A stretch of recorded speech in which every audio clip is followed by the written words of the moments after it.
Yeah. So yeah, but like oh, come on. Wait,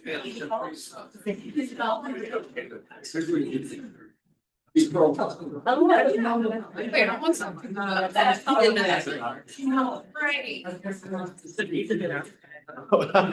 Short one member of council. Where's she? Oh, there she is. All right. I got now I'm short two. Okay, now I got one more. Oh, there she is too. Okay, everyone's just hating. Back into the forest. Just watch.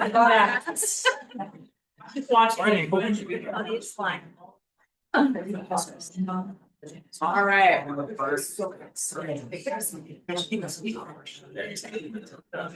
morning, lovelies. Hope you had a restful evening and did not spend too much time mentally allocating dots.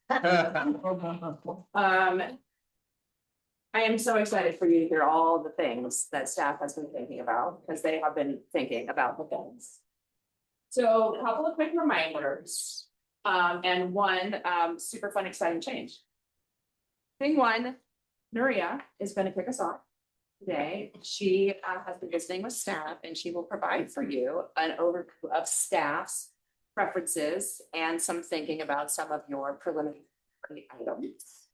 Couple of clarifications forthcoming from staff and perhaps being solicited from council. Yeah. Yes.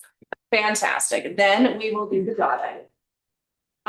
In a late breaking development, I'm going to give you a bonus dot. You didn't see that coming. Oh, I don't know. I know. I actually sniffed her coffee. I was like, is there something in there? Like, I have to rethink my whole strategy.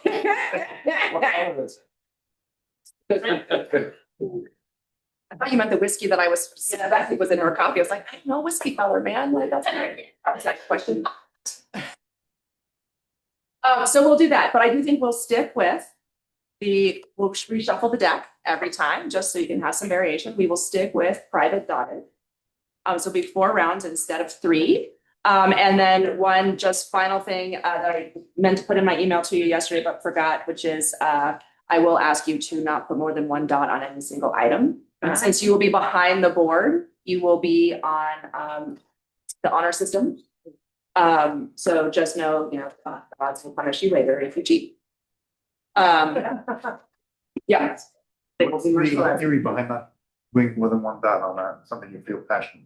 The mayor made a compelling case, which is if we're trying to winnow down and really look for where there is a will of council, if one of you puts many of your dots on one thing, that's not so much a will of council as a will of one person. Aren't we used to that in this landscape? But do we want to continue to feed the beast? So that will be the plan. So as I said, we're going to hear from Nuria. We'll give you all a chance to ask any additional clarifying questions. I gave you great latitude yesterday to chase down your further understanding of the things. Today, I'll ask you to tighten up the Q&A and limit your questions to not things that I think are interesting to know, but rather things I must know in order to participate in this exercise. So once we start that, we'll give it an hour, and then we will start dotting, because I think we might want to have some discussion after we do the dotting as well. Somewhere in there, we'll take a break. We are hard stop on priorities at noon, so we got other things. So that is the plan. Nuria, you were busy last. I was, but Tell us the things, darling. and I want to say that I was not the only one who was busy, because staff over here who have been amazing, and thank you all for all your participation in this, for giving us input in sort of an informal poll. Thank you, Nicole, for the suggestion on what our priorities might be, and I'm happy to say that they really, I think, align with your suggestions. So the top 3 priorities that staff would suggest are power resiliency, wildfire home hardening hub, and to my surprise, the scoping Title IX. So there you go. Top 3 priorities from staff. Brian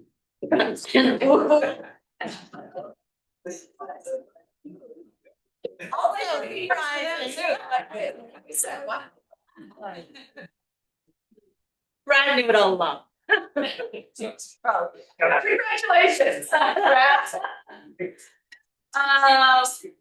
we had some conversations about some of these and had some questions and some clarifiers, as we thought about your, priorities.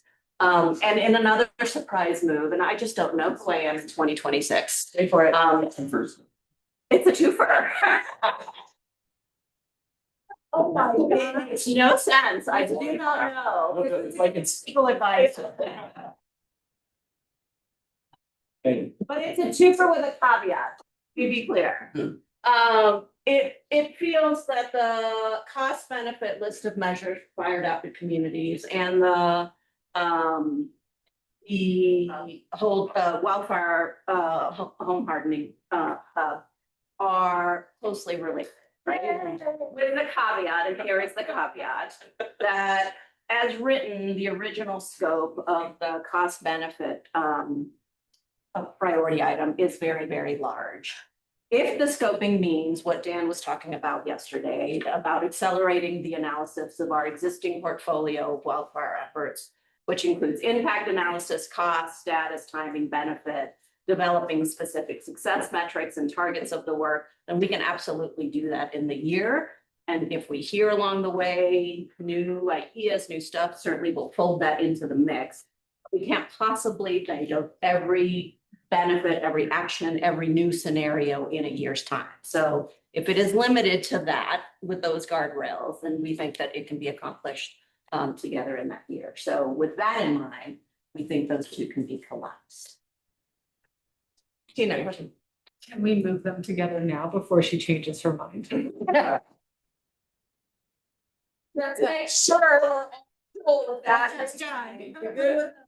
And so Mark's got a question and then Ryan. What items was staff least yes? Wait, can we pause on that one and just stick on the fire thing? Are you on the fire thing? Yeah, I just had like a question slash comment on this, if this is the right time Yeah, for it. yep. So I had brought the cost benefit item forward. And I don't feel strongly about what we do, but I would offer that the idea of that one, cost benefit concept, was to think broadly about what will it take to make a city fire adapted community. Blue sky thinking. Yeah. And not start with, working directly on homes. Maybe it involves fire breaks, fuel reduction, management of windy days. So I would just want to make that clear that I think the decision here would go to, do we want to narrow in on the home aspect? Or do we really want to stay broad and say, this is our opportunity to ask the question, how do we become fire adapted overall? And I think Dan. Yeah, and Pam, you could start if you want. I was just gonna say the analysis piece would not be limited to homes. It would be our full, all three adaptive strategies, which is resilient landscapes, fire adapted communities, and zero fire response. And so we would be looking at our full portfolio of wildfire resiliency, but existing work. Some of the blue sky that you described was conducted a couple of years ago through the CW planning process that got us current work we're doing today. Yeah, anybody want to add? Perfect, I said. So just to clarify Yeah. that, so the outcome of just the original concept, the outcome was a list for city council that would have benefits on one side and then, in cost slash investments, however you think about that on the other side. It would give council a method to be making decisions sort of generally.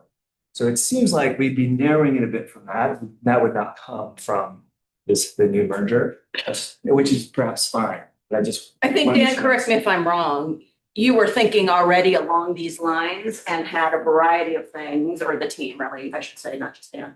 We're thinking around certain things that were already coming from some of the things that came up around the original CWPP study. So it was already going to be some of that sort of cost benefit analysis, good idea. What it perhaps wasn't contemplated to do and wouldn't happen in a year was anything beyond that now, to take a look at the universe of anything else that would have come into that.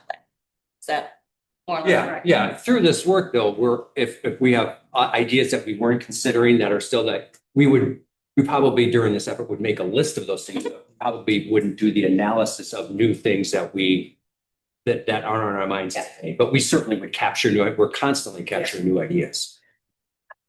So look, my question, sort of more along the lines of Brian, I guess because the cost benefit analysis kind of looks at it a few ways. One is you're evaluating based on the constraints you have in front of you, but others are, if money weren't an option, or if we seek resources not present, does that open up new opportunities? And that gives us policy decisions as to think about, oh, we can get to this tier of resource, we open up new capacity and ability to build resilience otherwise either. And so I'm kind of wondering, like, are we constrained ourselves, or are we really sort of stepping back and going, yeah, with some new opportunity, these new things become available to us and the cost benefit analysis actually changes with new resources, because that maybe affects us in that capacity. Yeah. And I also think about where retroactive fits in, because that hasn't really been given a thorough analysis for us to evaluate whether we would like to do that or not. Right. So I'm just sort of curious about those pieces. I would say for this year's work plan, we do not have capacity to be able to go to that level. So we would Without be able to seeing- envision, if we had new resources, what would be available to us. Correct, because this is a big implementation year. So the same people that would be doing that sort of research and managing that work would be doing less of the implementation of the existing portfolio projects. Well, and I would add though, in our analysis, if we see something as high impact, this is a top thing that is going to make us more fire adapted, right? A top event. But our action on it is low, like we aren't spending a lot of resources on it.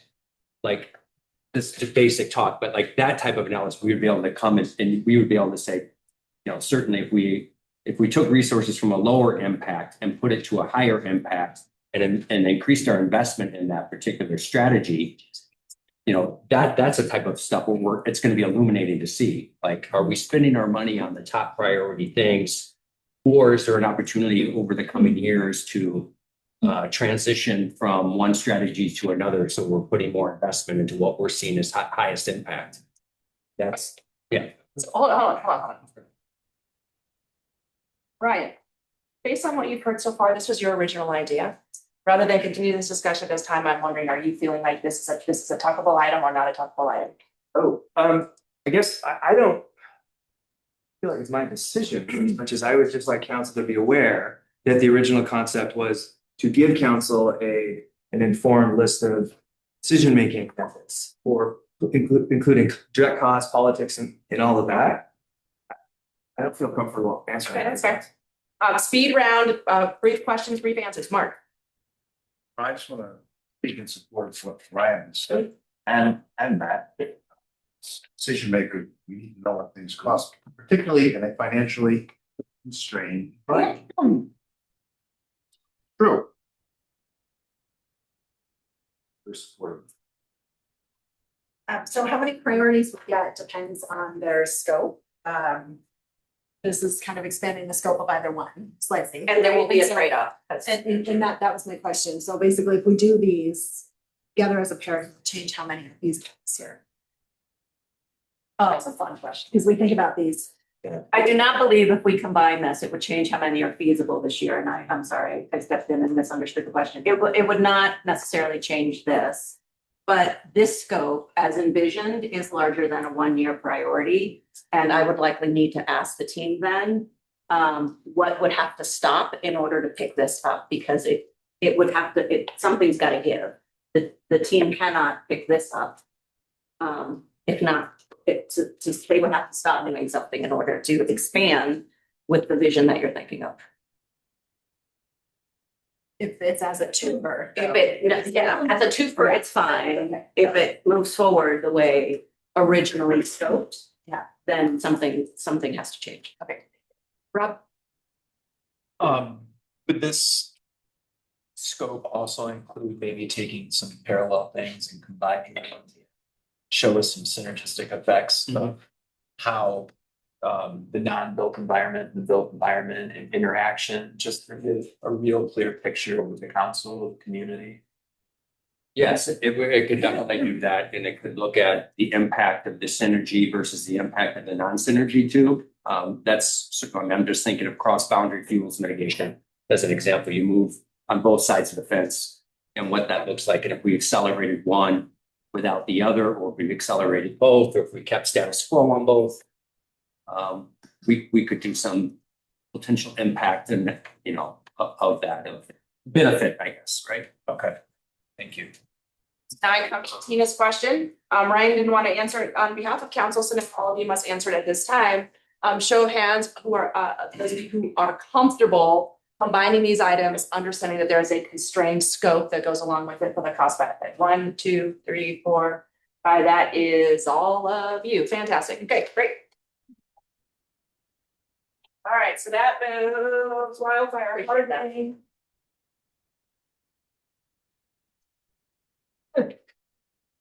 Pause.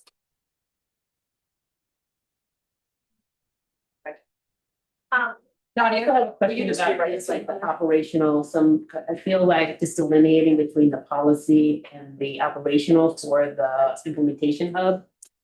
I know I've heard some concerns around other proposals that have been more of a operational versus a policy, so I'm just wondering where the line is on that. I guess, tell me more, I'm not. Well, yesterday I was reflecting and I realized, wait, I got criticism for the public safety for all, and I really appreciated Nicole's clarification that it wasn't operational in nature, but ultimately, what are the parameters that then guides what are the policy parameters and decisions that then would guide the operational? And I'm wondering for this particular implementation hub, where that policy versus operational line is.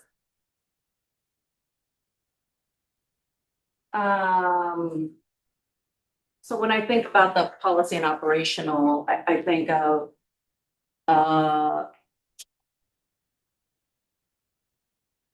in terms of a policy priority, council is asking us to create as a policy priority to create a method of communication. And providing that direction, the how we do it is an operational mechanism. But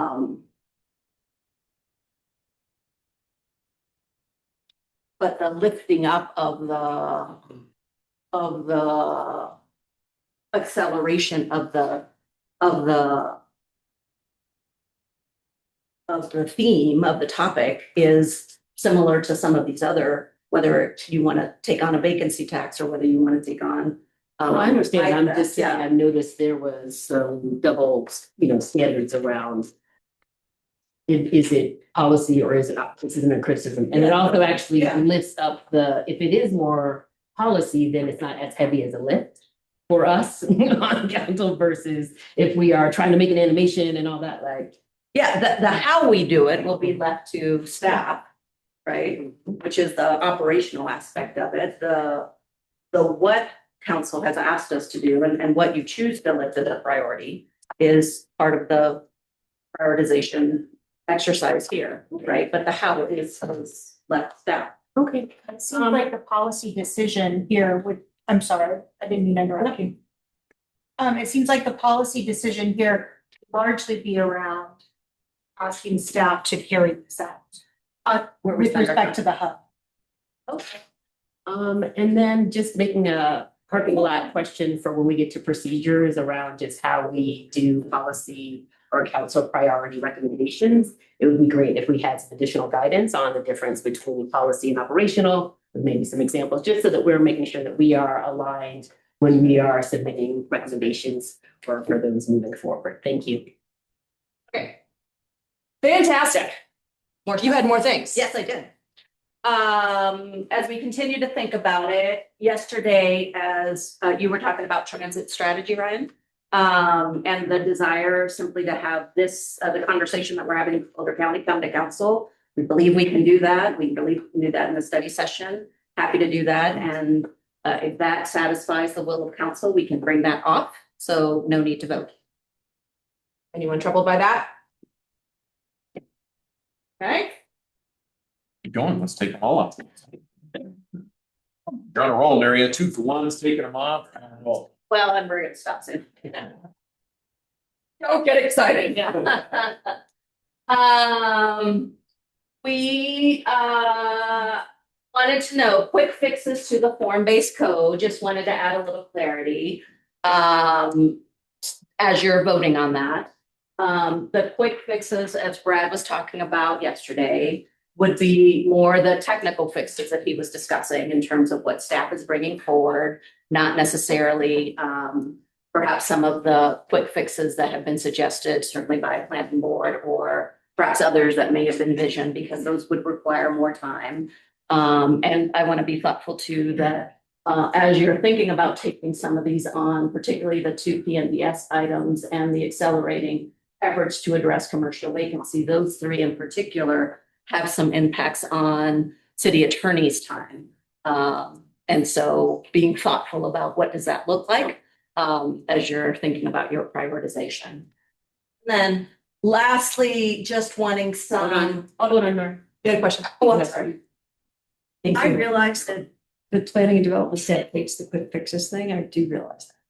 So I'm gonna ask instead, if Brad and I, and maybe somebody from the planning board could just have a separate meeting to discuss synergies. Is that a word that I should be using? And then I can take it off. I just want to make sure that we come together for the best of the city. How's that? Good. By synergies, do you mean just that No idea what that was. council?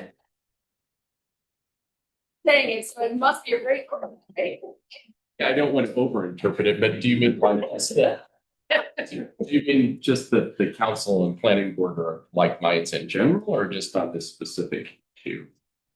Just talking about, let's just have a talk with people. And maybe, I'm just throwing this out there, I know you're busy, but maybe we could have like a short meeting or I don't want to say the word subcommittee, but just because we all want to live happily ever after. Yeah. No, we'd be happy to, and I think I don't mean to put the mayor on spot, but we did have some conversations with the chair, vice chair last year, just in the spirit of Before before even East Boulder. So I mean something like that. I mean, we encourage that both in the political realm, without staff, but always are happy to also.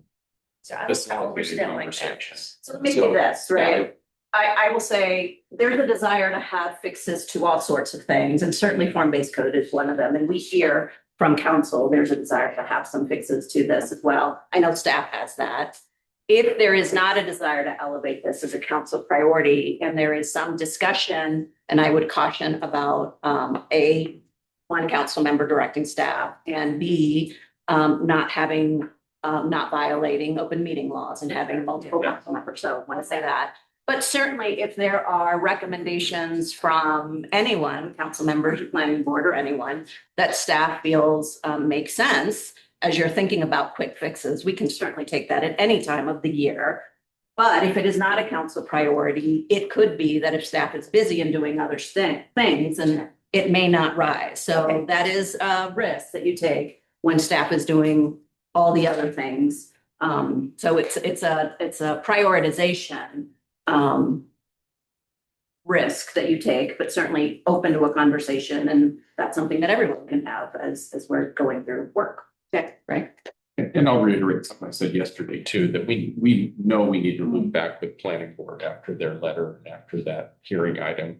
It just hasn't, made it on the docket yet as part of a matters discussion, but we committed to them that we continue the conversation. Just reassure you of that. Thanks, Frederick. Okay, next. Then the next one is a good clarification we wanted to get on scenario planning for disaster relief, which is a great priority. We had been talking with Taisha about this for a while now, which is terrific. For years. Yeah, we have been thinking about and planning for a tabletop exercise for council members in particular, really thinking about sort of the policy aspects, the role of council, what does that look like? It sounded yesterday, so we wanted a little bit more clarification about involving more community members, and that changes a little bit the scope of what that exercise would look like. And I know Mike Chart is here with us. They've been doing some workshops already in community I didn't know the number until this morning that they have done workshops with about a little over 600 people. They have included workshops with BHP and the Center for People with Disabilities. They've had difficulty and they're working with staff with non-English speaking communities and with folks in our modular home community. So we're working on that this year. But Mike is here to answer questions and we just want to make sure that we get the priority right. So I wanted to hear a little bit more from you, Taisha, about what you're envisioning. Sure. So Mike and I had a great chat this morning and I feel comfortable with what is already on his work plan and his group's work plan related to that.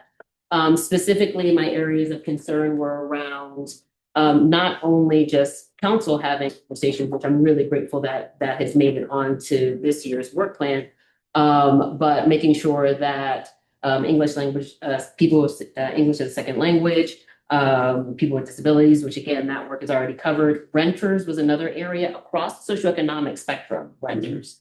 As I think I'm now the only renter on this council, that continues to be a concern. Nicole, thank you so much for always continuing to lift up the concerns of renters as well. Important that we can walk and chew gum at the same time. I would say the area that I'm still hoping for more clarification and opportunity is the one I lifted up in the meeting we had with the county, just around the role of the county, the city, the state as it relates to these pieces. And it's my understanding based on the conversation we had this morning that that would also be inclusive of our council piece. Again, given all of the other things that are also urgent, that have made it to this list. Remember, my lens is urgent and important. I do feel like this aspect is covered. I would say when it comes to budgeting for 2026 and 2027, would love to just, again, make sure that it's not about just having more staff, but also the tracking component. So it's great that 600 people, but I don't know where those 600 people are. Are they all in the same area? Are they across town? Or do we have, I used to do some equity consulting work with the Boulder Watershed Collective, and they had that ambassador program. And again, I don't know what the status of that particular program is, but it would be very helpful perhaps as a part of the wildlife, but just as far as the tracking and reporting so that do we even have any targets on what percentage of our community do we want to be prayed? Because it's also my understanding from our conversation this morning, then I'll wrap it up from here, is that based on some of the piloting that his staff has done, when we put people in scenario planning, those who are most successful are those who went through the training.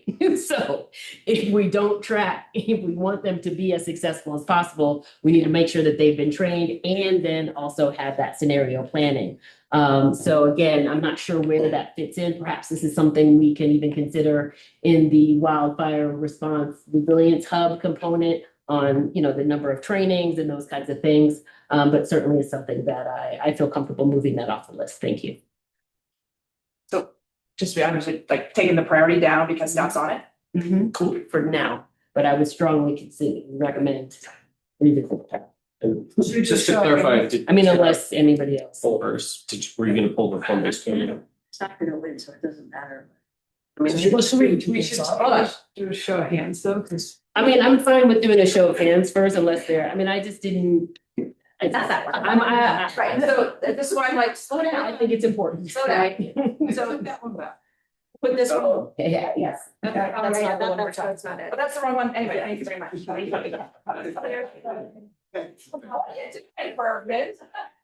I'm fine with doing it. There is, I'm always happy. Yes. Okay, this is the one I'm taking off and we're all cool. No. Yeah. Can you just clarify, what does it look like to have this off versus have it on? Like, what would we get if this stays the council priority? So we were already planning to have a scenario-based tabletop with council. Okay. So we will continue to do that with Mr. Chart over here. The renter chart. Make it happen. Yeah. Okay, so there's not really a developed idea about what this, if council were to Well, I would adopt say this. initially would be just the reporting. And so, for example, how many people have been trained, just having maybe an IP That I don't know update if- on the status.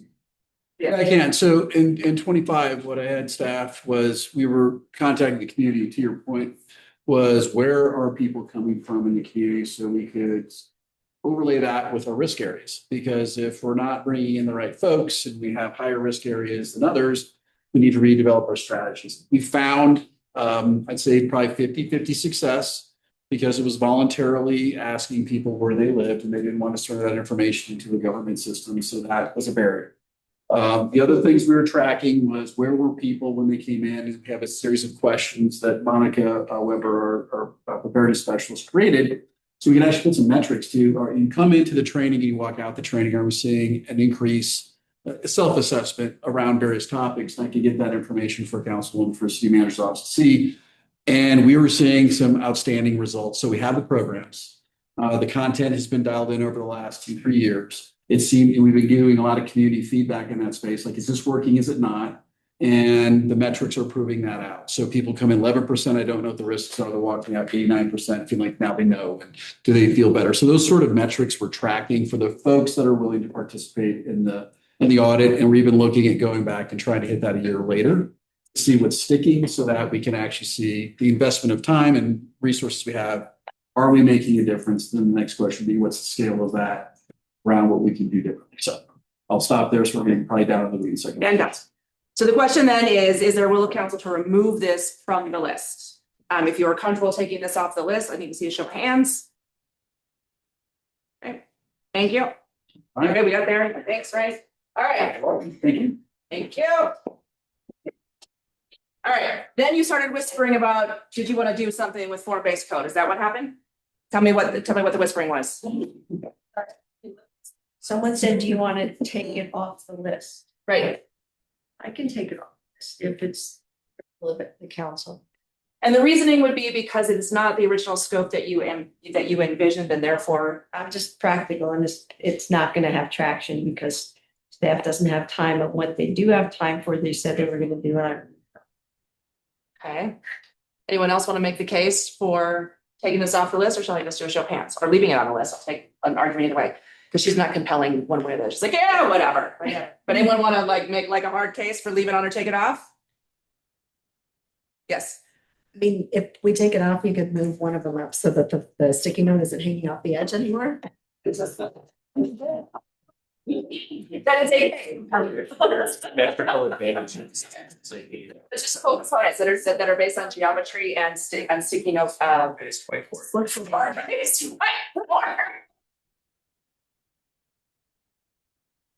Show of hands, is there a will of council to remove the item on form-based codes from this list based on what you? So there is, okay, thank you. And then we can sort all this out. Can you make sure I take the right one? This is the right one, right? Okay, thank you. Watch me like a hawk.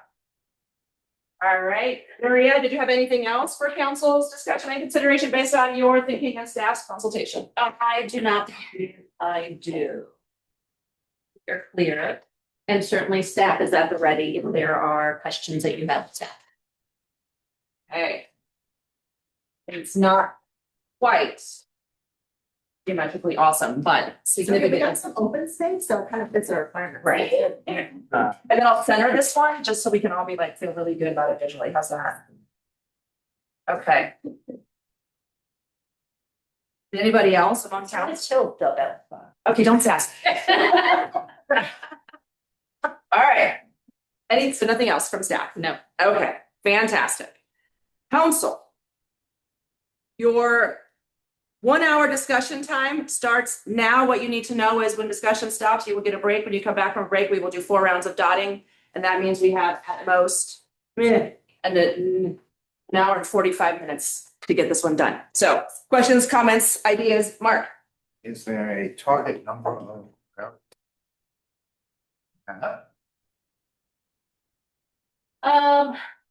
I would not say that there's a target number. I would be cautious of those. Particularly those that have city attorney's office on it, because I am mindful of the list there, but many of them are spread out.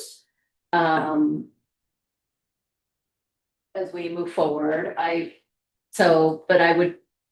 would say make sure that they are urgent and important for this council, because there is so much work that you're carrying over 2 priorities already. We have BBCP and we have long-term financial strategies. So let's not forget about those. And we've got huge lists from staff on a variety of other things, in particular Sundance. I cannot underscore enough the amount of prep that we're doing for that, as well as all the customer service innovation that we're about to do as we go into, as we think about going into Alpine Balsam and all of that innovation, which I think is going to be really great for community as well. So just be thoughtful about the year. Are there particular items that you believe substantially implicate the resources of the city attorney's office? Yes. It would be very, very difficult for the city attorney's office to accomplish I'm sorry, I don't have my glasses on. I can't see that either. Yeah, could you just identify which ones your office would be involved? Yeah, so, Yeah. It's on. What do you mean it's on? yeah, this list actually says which departments. I know you can't see them, but, limit growth of rental licenses in sensitive areas. Exploring authority to modify the tip credit. Power resiliency. Residential vacancy tax. Sister city language update. Scoping the future efforts to reform and rewrite Title IX. Accelerate efforts to address commercial vacancies. So, But Teresa, could you highlight maybe those that would be a heavier lift out of those? Because I mentioned there's variance in how much you're implicating. yeah, so the accelerate efforts to address commercial vacancies would be quite a heavy lift when combined with other land use and economic development work we're doing. And so it would be, and it's not any one of these by themselves really, right? It's the whole. But this one's challenging if we're also going to scope Title IX and do the quick fixes to the form-based code and all the other things that we're already doing. And PDA and your metro districts. Correct. Can I ask a clarifying question? I'm not sure I understand how the scoping of Title IX really impacts the city attorney's office. Yeah, so certainly anytime we're looking at the code and what it would take to rewrite and reconfigure the code, we will be in heavy consultation with whatever consultant would likely be brought in. And so I think that it's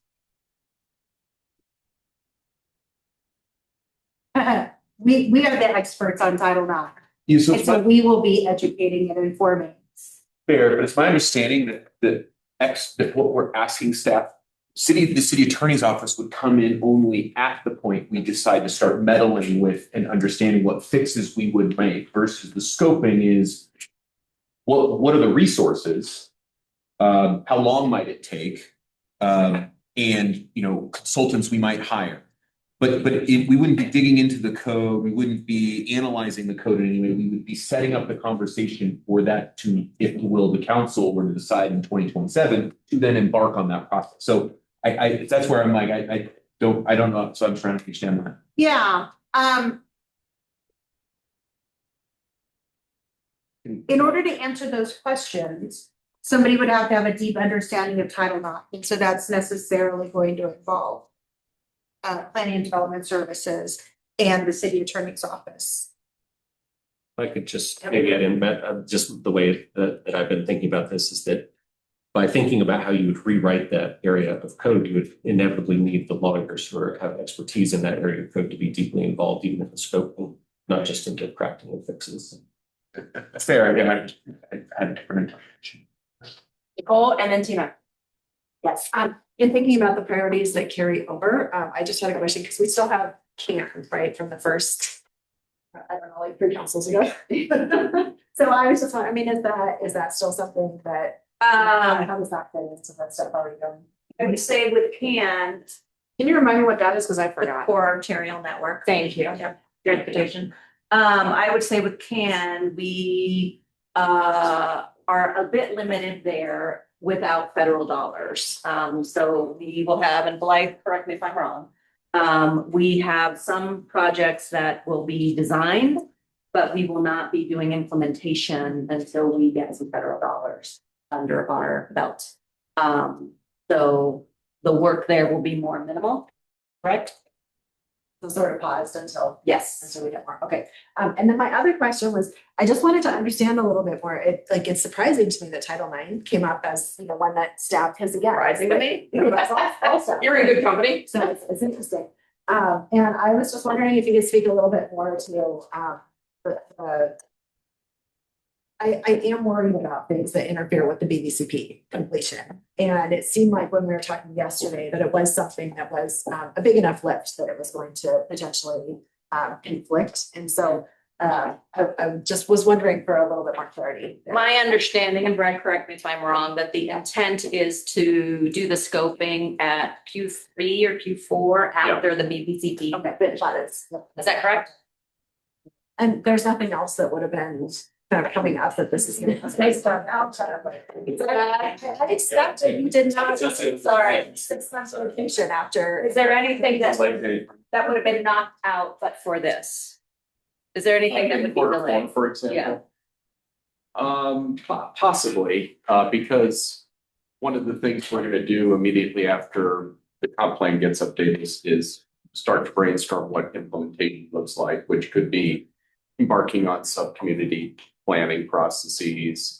We don't know that thing yet, but we envision that. And AJ and I have had preliminary conversations about that. I don't know if you can elaborate or whether it's more for I think you're right. I think there's a planning component to implementation of the comp plan, but I also think there is going to be a significant regulatory component, particularly around the proposed new land use framework. That's going to have significant changes potentially to our rezoning processes and just zoning itself in some fashion. So I do think that there's going to be a lot of work to be done to make sure that all those things are aligned and speaking to one another. Okay. So putting that all together, there's going to be a menu of things that both the staff will need to consider and then bring forward as like, well, we think we should work on X, Y, Z now after the comp plan. This would be competing in that. So if it gets lifted as a priority, it would be clear that would be, front burner of those things. Okay, and do you see some alignment with this work with some of the other things that you would be working on? And Yeah, I think it aligns with a lot of things because one of the key implementation is Title IX, whether you're doing the overhaul of it as I've described it, or whether you're continuing to insert things as a result of the plan update. And then there's just our regular housekeeping, we come forward on a regular basis, code updates. So this would be a little more comprehensive. Thank you. And I have one more question. Just for Mary, I think it's probably for you. Given how quickly things are changing in the external environment right now that the city doesn't have a lot of control over but needs to react to. Do you see value in holding some space for adjusting with those things and sort of what happens to the things that we're talking about here? Should more, to Taisha's point, urgent and important things come up that we absolutely have to respond to? So I appreciate the question, and I will say that happens in any year that we are living in times where that is happening more often than we would like. And the short answer is we will come to you. If at any point in time, whether it's now or when we are not living in these times, something happens, there's an emergency, we stop and we address it. We see it with PSPS. We have seen it in other more tragic events.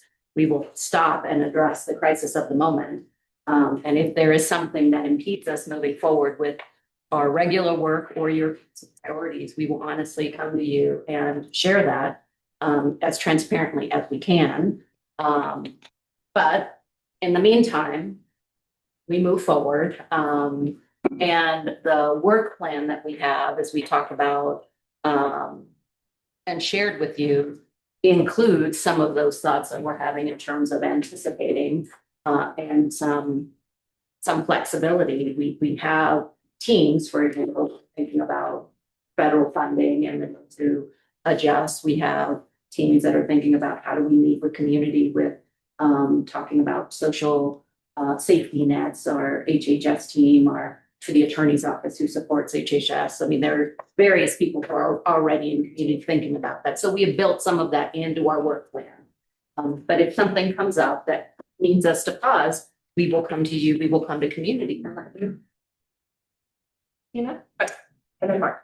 So, and it's similar to what Nicole was just asking, you know, I understand that the more we ask you to do, the less may not expect the same outcomes on the other work that's already in process, but I'm really relying on you to tell me because I'm not privy to everything that's happening. So I want you to feel really comfortable saying that is just too much. We really, really need to focus on excellence and mental health and all the things that we know are important. So I'm just asking you to let us know when that happens and whether it's today or during other times during the year, just say, hey, we're gonna have to take a pause on something. And I wanna know it and then work from there. Really appreciate that. And I'm so glad that staff is here to hear that as well, as we lift that up. That's why we talk about trade-offs. And I know that sometimes it is not the preferred word of the moment, but we try very hard to think about it because burnout and the lack of time in which to do process improvement is really important for us to think about and consider. So just appreciate it. And the second question is really in alignment with that notion. So the residential vacancy tax, will that come, because we indicated we wanted to do it last year, this year, will that come through the long-term financial committee back to council without anything? So we talked about that yesterday a little bit. And so that will be, we talked when we brought it forward, it was at that point of vacancy fee, residential vacancy fee. Won't get into legal advice as we think about that, but that is slated to come back as part of the long-term financial strategies. And then we can have a conversation about how you would like us to move forward. And can that be done a little bit earlier? We were talking about trying to introduce some of these strategies a little bit earlier. I think, as I heard from Krista, we are likely not to bring that too much earlier because we want to have that conversation with community as well. Although some of it will come in February, a little bit with other things, but we're not going to narrow it too much. Am I correct in that? That's correct. Okay. Thank you. Have a good Tanisha. As is not uncommon, I am a bit confused. It seems that the city attorney's office is implicated in most of these. Correct. And we identify the ones that do not increase the workload of the CAO. And are there any of the items that do, that you would be able to take on, say, one or two, so we understand what our flexibility is in making that selection? What you can't see from there is, so these are labeled in small print. Very small. Yep. So while you're talking, I will put the things that have CAO on this side and things that don't on this side, so you have some visual, but you go ahead and just address it verbally. Yeah, so my office would have capacity to do a good number of these priorities. Probably not all. And the inflection point that I'm seeing is land use and economic development. Those are the two places where the plate's pretty full already. Land use and economic development. So just for the visual of it, Mark. I need pictures. Yep. These 1, 2, 3, 4, 5, 6, 7 all have CAO. These 1, 2, 3 do not. The 1, 2, 3 that do not are cost benefit analysis of fire measures and home hardening hub, public safety for all, and bicycle security and theft reduction. All others have CAO. But then you particularly highlighted planning and PNDS and economic development. Not all of those on the left involve those two departments. Different lists. Yeah. Right. These are not all equivalent in terms of, yeah, but the PDNS ones are the ones that are biggest for you. Is that right, Teresa? Correct. Okay, fantastic. Taisha. So one of the areas that just want to get clarification on the financial strategy and what's the scope of what they're working on.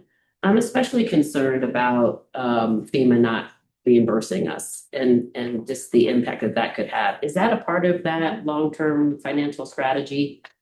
Like, what does it look like if we get reimbursed? What does it look like if we don't get reimbursed?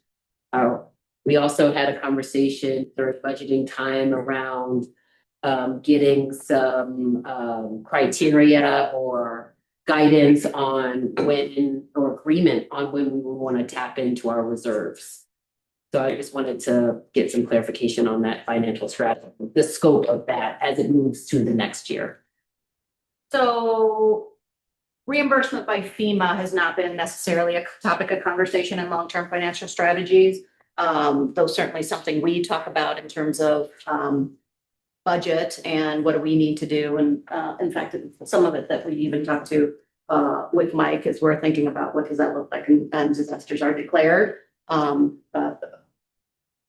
Common conversation because it takes a while. There are cities, and I've certainly been involved where it takes years in which to get reimbursement and what that looks like.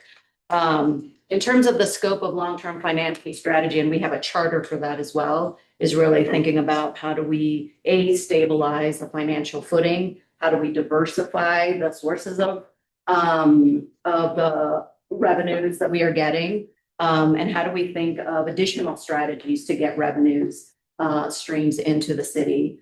So less about sort of the way in which we get reimbursed by FEMA or other places, but really thinking about diversification and stability over time. Okay. So then will that be addressed when we're moving into just our budget, but budgeting for today, budgeting for tomorrow? These kinds of considerations can be addressed there and not necessarily have to be a part of these things. Thank you. Right. I see no more questions. Oh, yeah. Oh. I'll take care of it. Go ahead, Ryan. On bike parking, bike security, bike parking, I see police is listed as the single department up there. The original proposal contemplates having a little more cross-departmental work, in particular, a kind of, I guess, call it a center of excellence on what is good bike parking racks and related bike parking look like. Not regulations, but just something that's solving for what do we know about how to make this mode of transportation work. So I guess I'm asking, can we add T and Transportation? I think that's right. Thank you.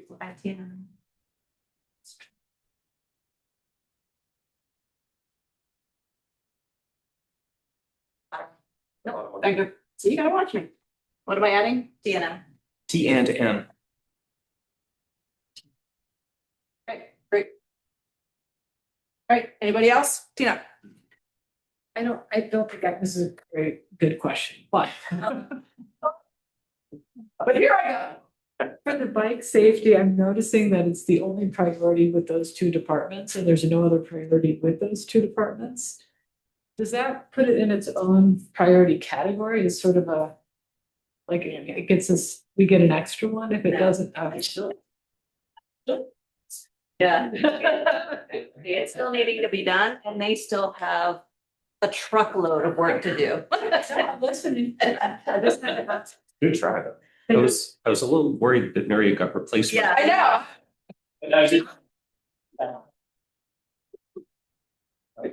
Try, Yeah, just to see like how far was she willing to go today? It's an exciting development. All right, council. Do you have the information that you need from staff and from one another in order to make some dotting decisions?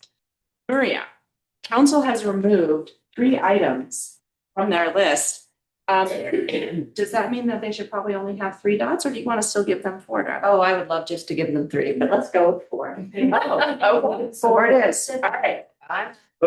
Sorry, Yep. does that change? So five means it goes, or does that change the math of? 5 dots. Right, yeah. I think 5 would suggest a will of council. That's why we really need, to be fair, to have only 1 per, because that's the voice, it's your voice, to not put 2 on your. Yeah. Check, we're not. Okay. So, why don't you wanna take a quick break and then we'll come back and dot and get out, or you wanna start dotting and then see? That's me. But go get it. All right. We started over there with cards this time. If When I get to you, your card is high card. You should go ahead and start dotting. So the high card is the 10 of hearts. There it is. Wow, I didn't have to. Okay. There, it's, you're turning it around, right? What? Turn it around. Yes. Yes. Will you show us after each round what's done so far? I would love to hear council perspectives on that. The question is, we will turn, thank you, Megs. The mayor is asking if we should turn the list of items around in between the council.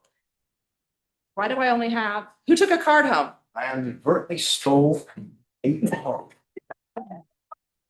You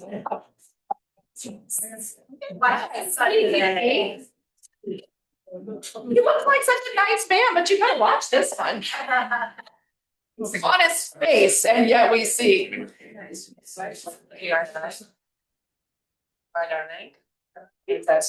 Okay, before we start, the mayor's question is, shall we turn this around in between each round so you can see it, or you just want to see it when you get there?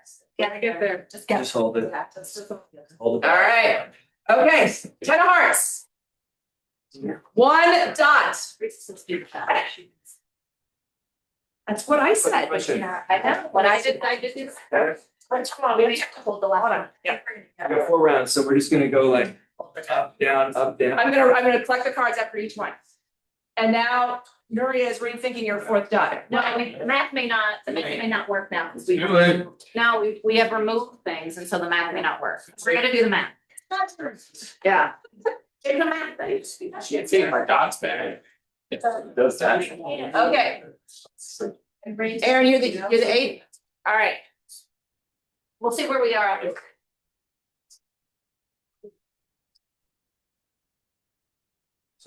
Could have. Are we good? Exploring on the map, we're good with the map. Gonna get everything 4. I can't wait, it's $1. You're gonna have up to 7. Right, that's, right, so that's, if you're comfortable with that, that's too many. Okay, Because we've been that. Yes. that's too many. We're rescinding the 4th round. 3 dots. Damn it! Your face was like bullshit. All right. What happens when you remove priorities? 7 of hearts, who's got it? 3 dots now. 3 dots, back to your original thread. Change. I thought that you had done that math. So just for clarification, the rules changed after 3 of us had already voted. Correct. So it just, that, like, just want to be really clear that that is. Would that have fundamentally changed your approach? I would have probably reconsidered. So. I'm okay with them redoing it. But this is, we gotta be a little more. Integrity is really important. I would prefer to remove it now. Yeah, I would. Let's start don't start over. Let's just stick with what we're doing. That's right. If we start the math now, if we remove it. If you started just that, let's start, it would be 7 priorities. So hold on. Sorry. Thing 1, it could be up to 7 priorities. Right? That doesn't mean it is guaranteed to be 7 priorities. Nuria's concern is that if you do the math, if 9 people have 4 dots, there are 36 dots in play. If it takes 5 dots for something to be a priority, that means 36 divided by 5 means you could have up to 7 priorities. That would presume a relatively equal distribution of dots, and that is troubling to you. So that's thing 1. I apologize, I thought you had done that math when I asked the question. I see now that you have not. So now we have 3 people who have already placed their dots? So the suggestion from your colleagues on council is that if you are troubled and this would have changed your thinking, you may go now and move your dots before any more dots are up there. Yep. Otherwise, if you consent to leave them, we would expect then not to have you later say that you were very troubled by how the story ended because the rules changed. So I can have really fair. Are we technically going, so we will not go up to 7. This instance, we're going to go up to 5 priorities. at most. At most. Plus the 2 that are carryover. Is that your preference? So half of the items up there. Yeah. Can only be, We only have one here. Yes. right, but it's. Tenant. Yeah, but it's without the context of how big of a lift they are, so that it's missing this. Was not pick 5 things that are like really small, that you could probably add a couple more, or we pick 3 that are huge, which we can on the light, right? So there's a contextualization that should be mapped out at each round of like, oh, hey, we actually have room for more, or we don't based on what you picked. Yes, and so, but a lot of them imply staff that is already busy doing other stuff, right? And particularly city attorney's office. I mean, I get it, but there's only so much we can do in a year, right? But I think maybe what I hear Matt saying is that we should assess after each After- yeah. round. And if we already have 3, after the first round, and you guys are like, man, these are the 3 biggest ones on there, this really needs to be the limit, then are we saying that we would then stop after that first I round? just think we need to or- have the context, 'cause I don't know what we're gonna pick. So is it 5 no matter what the lift is, or is it like, again, so that's, Yeah. because some of these I've heard are. Yeah. I mean, like, for instance, the bike stuff, I've heard, yes, it's a lift, but it's also not heavy on the city attorney's office. Right? It's not, but it's heavy on PD. Okay, fair, but they all aren't heavy, they all aren't the same weight, right? Yep. I'm trying to get to a. The point has been made that they're Right. very level to lift. We'll figure out what to do about it. Mayor's got an idea. Go. So what my request would be if we scatter, there may only be 3 that get 5, which seems light to me. So my request would be is after we do the 3 rounds, if there are only 3 or 4 that we can look and say, is there room to do one more round to see if anyone else might get over the finish line? Whereas if we end up with 5, I'm totally comfortable. Yeah. Leaving it there. And I will revise my vote with the new voting mechanism. Okay. So hold on to it. Hold on. Do you want to move your first dot? Oh, my. Okay. Move your first dot if you like. Do you want to move your first dot? Knowing there's a chance that the 4th may still exist, I'm going to roll the dice. No, It's a gamble. I mean, I'm just saying. We're gonna read about it. We're gonna see where we end up. William, he's rolling the dice. All right. Thanks. Hey, Rob. Thank you for your patience. I guess.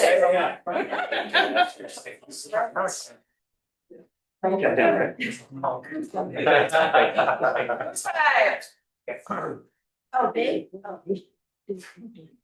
I don't think you're asking me. I don't. I feel like the heat is working today. I know. I'm. Yeah. What is this?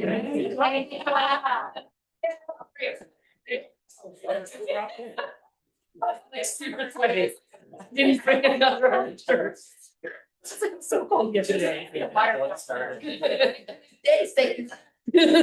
But we guarantee it's your discomfort. It could go any number of ways. Yes. Yes, you can,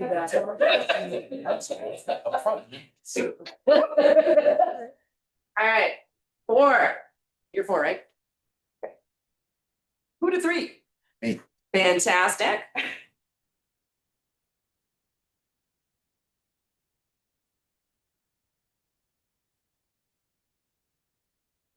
Our last couple are going. I'm bringing the cards because I will complete with the reshuffling. Thank you. Right. Fantasy football, I thought we were just gonna go first, who gets last goes first, and just keep doing our draft, but. That makes sense when we're an even number of rounds. With an odd number of rounds, I feel like it gives someone an unfair advantage. So we're gonna. Again, I'm guys on You. Don't worry. Okay. There should be no dice rolling. Who's last? All right, there you are. 1, 2, 3, 4, 5, 6, 7, 8, 9. All right. Started on both ends.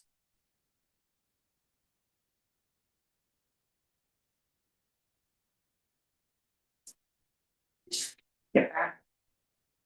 Let's see. You're not. You don't get one. Don't miss this. Like your confidence. Cool.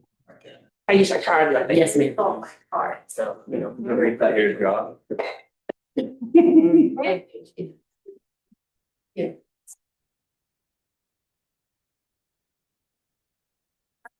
Start.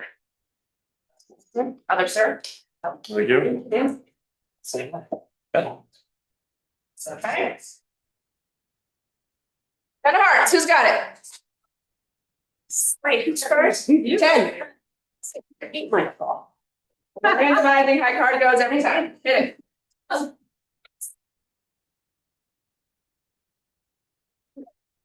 The pressure. 9. Fantastic. No two. Just One. You pick one. Yeah. No problem. All right, we're good. You guys are doing great. Such a flexible lunch today. I really appreciate it. Staff flexing, council flexing, much flexing today. Very bendy, very, very bendy. We're gumby. Put 8.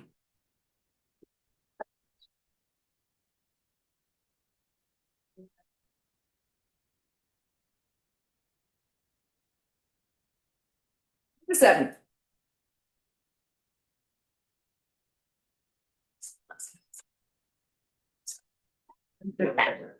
Give me. Thank you for the 36. Yes, there's 10 up there. Oh. I think you're probably. 6. It's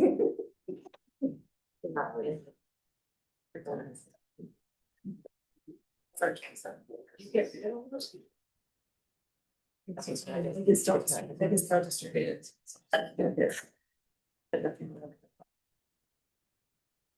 Just doing math.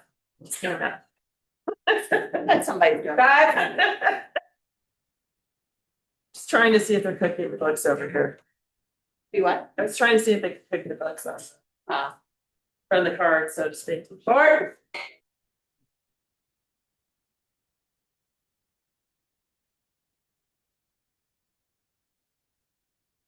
Then we have to remember to show this to viewers. What can they do with fires? I thought Mike said yesterday, I was, but it looked sharp, we're gonna show up in person. Great, yeah, the camera, it's like. Yes. Sometimes Zoom automatically corrects to that, depending on how you set up, you could ask someone in the viewing audience if they can read it or not. And who to do? Bringing us the rear. Yes, all right, coming around for cards while the last couple are thinking about their thing. Karen, darling. Aaron, I'm taking your card. Thank you, thank you. Tina, card, please. Thank you, lovely. Card, thank you. Beauty. Thank you. Oh, she's right now. He's the one who's doing that. Yeah, all right. I just walked by and I saw his thinking face, like he's really thinking. Thinking big foot.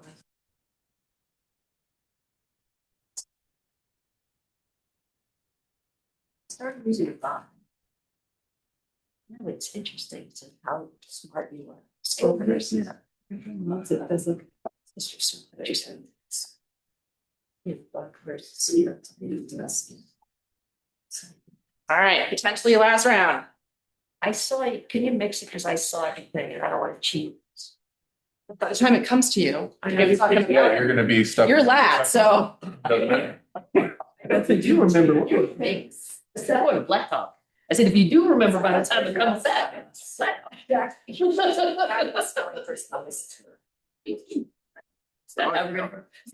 how we deal with our reserve. For today, still more important on council, but I guess it can. That's okay. Are you? Now, is anything It feels like very. Oh, yeah, people, are you allowing for six, like people of 6 and 7, or is that? Go nuts. Yeah, you Yeah, can. they should. That's the will of council. Yeah. Well, and I think it's. Because it's still shows the depth of the. All right, who to 10? All right.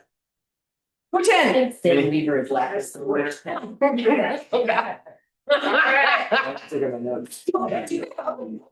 He's taking reference material. He's like, that's just big decision. Oh, Boulder, you make my heart sing. This is an open note test. Just for the third round. This is why we have no cell phones in schools. Nine.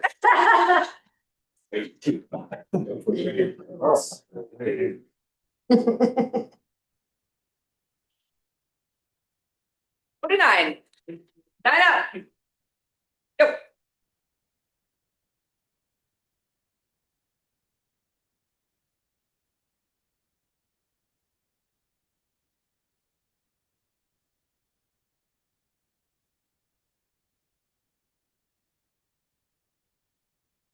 Eight is you is ready.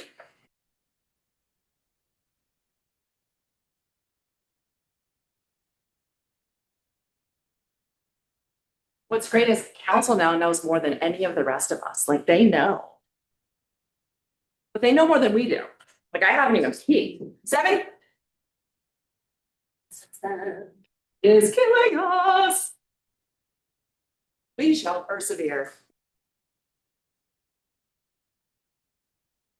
Please.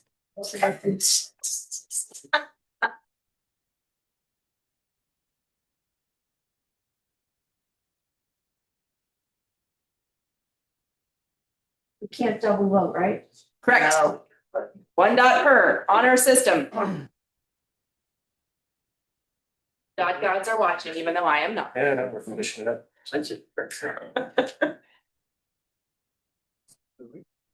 Six.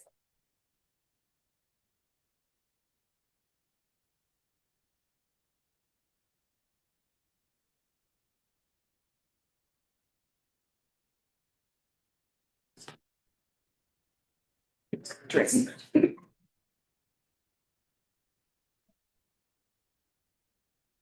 to 5.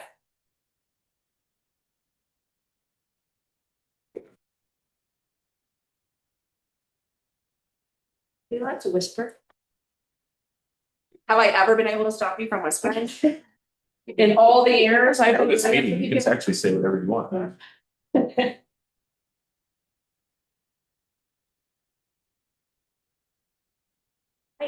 I know, right? It's like suspense. I think I know what's going on. I have no idea. If we could start each other, is there like these revealed, right?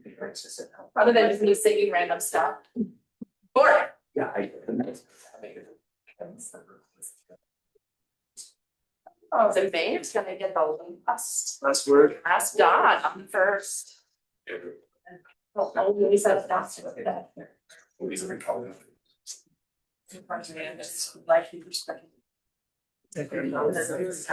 Perspective. 3.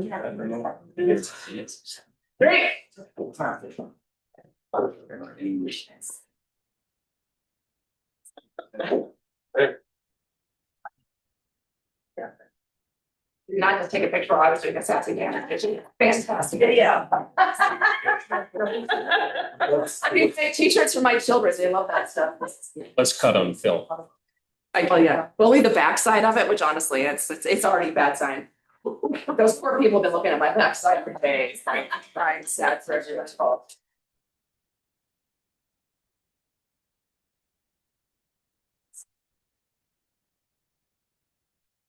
Thinking back there. Yeah.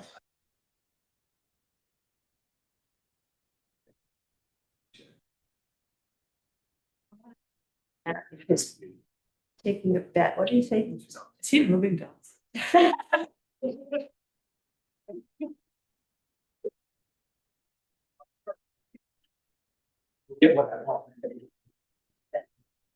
Sometimes win. They do. Usually when I cheat, I tell people I'm cheating. It's true, you told me before you were cheating on something. That's right. Yeah. An honest cheater. I appreciate the. Yeah, but it's changing. She tells you the ones she wants you to know, but then you just don't know. Cheated out all once. Do we really believe you? No, that's it. 4.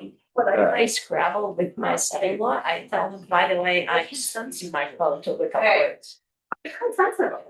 So you are definitely doing exploring the authority to modify the tip credit. wildfire combined things of cost benefit and home hardening hub, bicycle security and theft reduction, and power resiliency.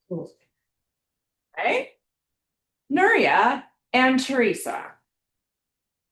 Can you do these 4 things plus maybe another one? Or are those 4 things by the nature of what they are and what they mean to your people already filling your bucket?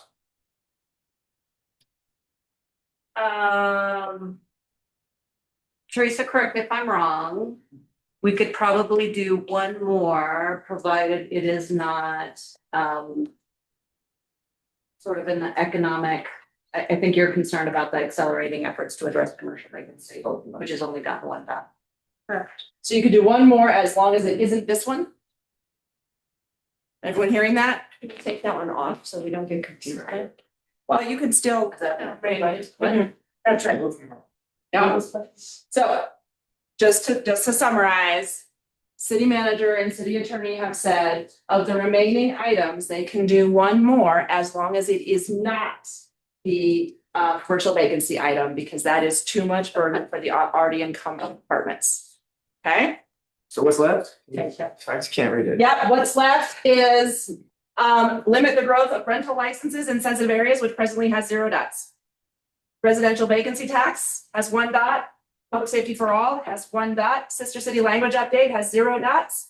And scoping future efforts to reform and rewrite Title IX has 2 dots. And then the item that sounds like it would be hard to add in here is the commercial vacancy item. Is that helpful? Thank you. Yep, Nicole? I just wanted to emphasize, like, we don't have to We don't choose have to. another one. That's right. Like, we have reached some consensus on a few of these things, and we really don't have to. That's right, you can stop now. It's not like we need to add stuff just for the sake of adding stuff. Aisha and then Aaron? I'm gonna go back to my urgent and important theme, and I still feel very strongly about public safety. If people are unconcerned about the scope, what would make me feel better is going back to our quarterly updates on public safety that we had the first year I was here. I'm very concerned about the possibility of going through another year without having any conversations on the books about public safety and all of the different threats we have as a community. That's all. If I get we are gonna talk about it quarterly, then I'm willing to let go of the public safety for all, but I still feel very strongly, and my concern is now that I've served on the CAC multiple times, I have been told that when things come up, if they're not on the priority list, then it makes it that much more difficult for CAC to approve it. Right.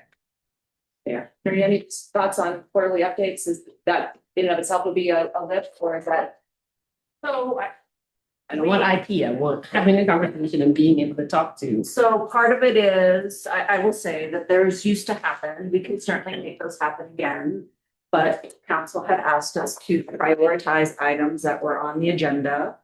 Or staff required staff action because of the heaviness of the agenda. So this was, we pulled them because of, at some point in council's composition, council had asked us to pull them because of the fullness of the agenda. So that remains the case. Aaron, then Tara, then Tina? So I was the one who requested potentially being able to add something on. I was thinking in case we got 3, I'm comfortable with personally with these 4, because I think 4 is enough. And I also see the consensus on those 4 that I'm not seeing on the others. So I personally could stop here. Take that. Tara? I hear Taisha, and I'm gonna say 4 is a lot, but 1 for the year certainly should be doable as far as public safety goes. Need 1 update to council? So I'm just saying that as somebody that's on CAC. I do want to keep going because I feel like sister cities could be our opportunity to just add the sister cities on, you know what I mean? I would agree with that. And so it's. As if that's the one. Makes Hold on, Tina. Yeah, I just want to make sure when I heard the scope of public safety, I heard more about the police oversight panel and also the second thing about the data and the safety of data. And our old public safety updates that you referenced were about crime in the city and the metrics of crime, which is very different scope. So I just want to clarify, what are you talking about? I would just like to have an update on public safety. Even if it's just the ones, although I'm having a very difficult time as one of the only marginalized people the only marginalized person on council from a racial perspective. I know we have some ethnic stretch. I can't articulate, and I feel like it's one of these moments where I'm speaking for all of the non-white people in Boulder. I can't over articulate how concerned our communities are right now. I cannot over articulate this. And I'm feeling frustration because we constantly are chronically underrepresented everywhere. I'm telling you, we don't feel safe. We don't feel heard. And when this council can't even get some dots on, and it's not just marginalized people. This is actually something that the Boulder, I wasn't even going to bother doing it because I'm so tired of the double speak around, we care about public safety and we care about everyone, and yet all of us are telling you, for the ones of us that it's not working for, that it continues to not work for us. And so I don't know how many more ways I can tell you this. I have evidence to show it. The gaps are not closing.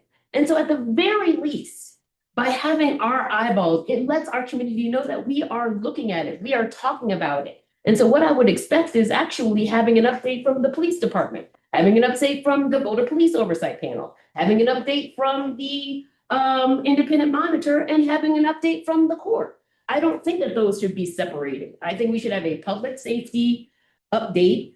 And I do think that it needs to be more than once a year. I don't know. I don't know what more you need to see.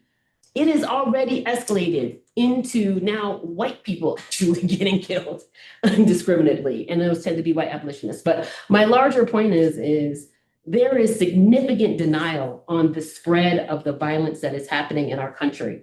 And I would rather have these dates already embedded so that we don't have to try and add on another date or add on a special thing or have another meeting, but it's already, we know that at least again, I'm willing to say twice a year, that we're going to, in the fall and in the spring or whatever, where we're going to have a time where we know, because what I have seen in lack of having something where we're actually having a proper meeting about it is that there's all these IPs and hotlines. Not everybody has access to those hotlines and IPs. Not everybody has the same reading level and capacity to understand what those IPs, especially if they're applying it to them. And so that's what I'm saying. I can't say enough. I'm few answered my question, Aisha, but it's good anyway. Would you be content with 2 updates a year? Yes, for 2026. Have you looked at the? We can certainly make that happen because we can do updates. My only concern would be coordinating with the police oversight panel, because they are, even though they get a stipend, they are largely volunteers. And we would need to coordinate that with them, with their time schedule, because if the desire is for the will of council is to have them participate, then we would need to do that. But certainly staff, we would be able to do that and accommodate. But as a former Boulder Police Oversight panelist, that is something we discussed at the inauguration of this work.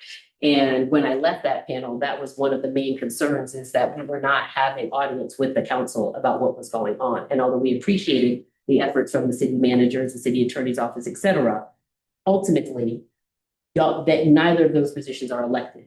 And so we want to be able to talk to elected. So, again, perhaps that could even be in the scope for the co-chairs, that once a year they come and maybe they get additional monies to be able to attend those 2 meetings. Again, operational. If it is doable, then I would ask my colleagues to be supportive of 2 here. I just want to say one other. First of all, I don't like that I know that I care about public safety for all. I'm sure all of us do. But we all have agendas and you have an agenda, and I don't feel safe with a lot of yours. If I can be honest, whether it's your Instagram or whatever. So I just want to make sure that I just want to make sure, okay, I take that back. But I want to make sure that all 9 of us have it's a council decision. Yes. I don't want it to just be your lineup. Okay, sorry, there's nothing that I said that is outside of the scope of what we are talking about. Okay, all that needs to be Very said, good. all that needs to be said on this topic has been said. Nuria, my question for you is to add two updates to council on public safety in the course of the year. Do you still need council to prioritize that, so you know if there is in fact a will of council to spend council time in that way? Or are you saying, we just do a nod here and that would be sufficient for you? What gets you the clarity and the direction in? I would want to nod because we got a nod to not take them off. Well, I would like to know if there's will of council to bring those back up. That's one thing. Yes. Because of the work you're doing with the police oversight committee and with the data committee in 2026, are we going to get updates on both of those as a council? Oh, yes. Anyway. So we're getting one police oversight update regardless. Yes, and I want to separate those. I think that's different. The priority would be similar to augmented. I think it is different because those are two. What we're doing with the oversight review, you will eventually get a report on that. And in fact, you likely will be interviewed if that is something that you choose to do. You will at the end of that get not just the report, but likely there will be some ordinance policy provisions, and we will have to come to you and council with that. With the other, which is separate, at the task force, there will likely also be recommendations, and we will also be coming to council, but you will get a report on those with the caveat, as Jennifer was saying, that we will want to be thoughtful about some of those recommendations to not reveal or put ourselves in cyber risk as we move those forward, but you will get reports on those. What I hear Aisha saying is the former iteration of the crime reports that were quarterly, do something more, bring those back, but in an augmented, enhanced fashion, which is to include all of public safety, of which is the courts, PD, the monitor, and the panel, although I want to talk to the co-chairs and make sure that they are available and desiring, right, as we move that forward. But to bring a comprehensive public safety update twice a year is where I think this has landed, which is separate. So thing one, by a show of hands, if you support bringing these two additional updates on public safety to council in the course of the next year, please raise your hand. But this is not a priority. This is just. It's not a priority. It's not eating into one of the priorities. There is a will of council to do that.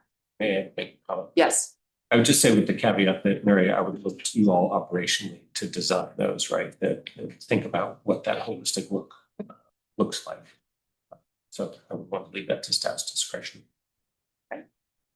So then I heard a couple folks have an interest in maybe one more round of dotting in case it gets one smaller scope item up on the board. So I have the cards ready. And the one place, I don't know, I haven't started. Yep, Matt. Quick observation. Yes. Staff gave their feedback in terms of ones they liked. We've already picked 2 of their 3. So that's kind of interesting synergy with staff. The only outstanding one is reforming title. Give up, man. Why give up? It's already got 2. I also heard a couple people mention sister cities. That's right.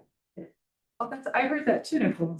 Does anyone else want to say what they heard? All right. Mark's like, that's the card. No, it's not.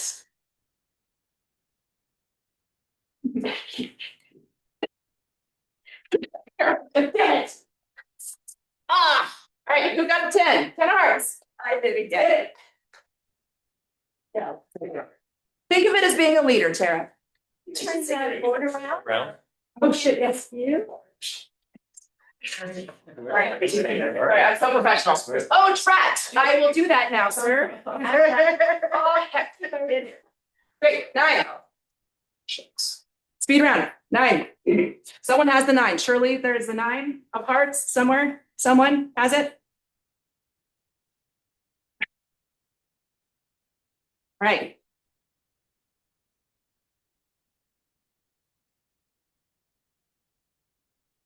8. Bet. Ryan.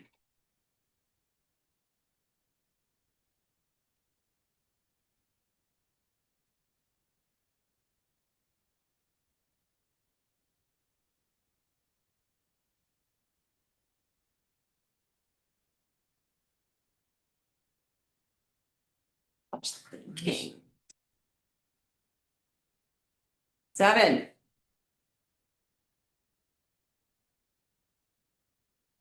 I need more dots. I know, right? Already voted. In my mind, I'm actually gonna turn around, there's just gonna be a dot smiley face in the middle of the paper and nothing else will have dots. Did we count the dots from the previous rounds too in this? Yeah. Yeah, it's. Yeah, I was thinking about that. Yeah, it's still a will of council, it's still 5, yeah, then. So I was trying to process the question, yes. I bet. Yeah, will of council is still 5 or more, yeah, people still, yeah. People can still. Yeah. That's what they get double dot. Not double dot. Still cannot double dot. Double die. 5.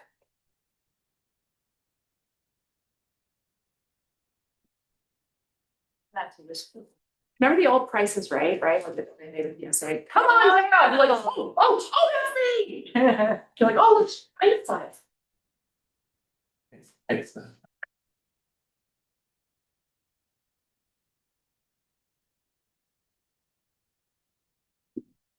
Four. He was always ready, just like, I know, it's one. 3. Back there. Also lucky ones that are confused too. All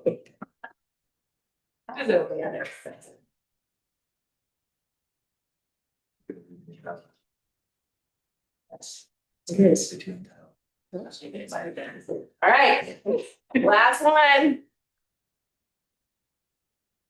A lot of outstanding.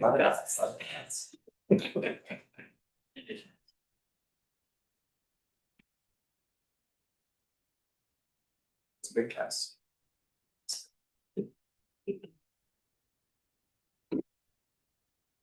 Her poker face, she's like, I'm not even gonna tell you with my face what's happening.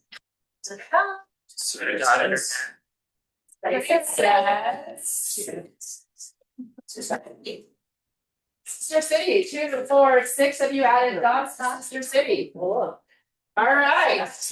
What she was, oh my God. Someone was one dot. All right, so. Yep. Is there anything else that got 5 on that round? So no. Yes, Title IX. I guess they're my buses to buy. Oh. This side is fine. So what happens? Yeah, it was 4 before, yeah. Can I just say, you might as well start scoping Title IX anyways. Okay. Okay. What that gets you is tip credit, cost benefit, analysis and home hardening hub for wildfire things. That gets you power resiliency. That gets you sister cities, Title IX and bike theft. We said one more. Yes. Scoping of Title IX. We'll leave to Brad and his team and think about if at the end of it. What we can do At the end of what? at the end of. Yeah. What we can do. Okay, so that ending, that's ending, yeah, we could do it. What's possible. So you interpret that as, We said we would add one more and the one that was sister city. okay, so sister cities definitely gets done. Title IX, you're saying gets done. If and when there is bandwidth following comp plan in PNS. Okay. Is that what I'm And hearing? it doesn't bump something else up. Okay, so that looks like these for sure. This one contingent. Contingent is Title IX. Council questions? Okay, staff, Nuria, Teresa, you can definitely do these, feel really confident in these. Gray area here, but feels possible. Congratulations on choosing your priorities. Land it. Yeah, I like applause. That's it. Okay, chickadees, the time is 11:05-ish. What do you say you take 15, stretch your legs, stretch your brains, when we come back? We might as well just jump into process and see what we can get bang out before lunch. Go, go, go.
There waited till I said 2 minutes and she's like, oh, I'm nuts. And she skittered over to the restroom, but she still has 1 minute, so that's cool.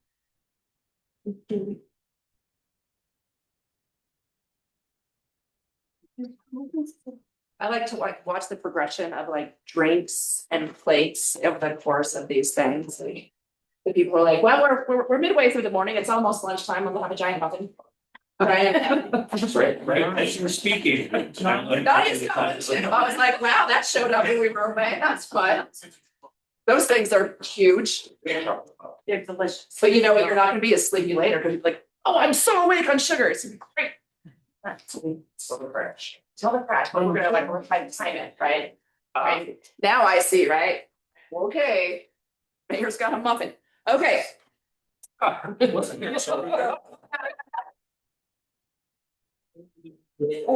you give them their love.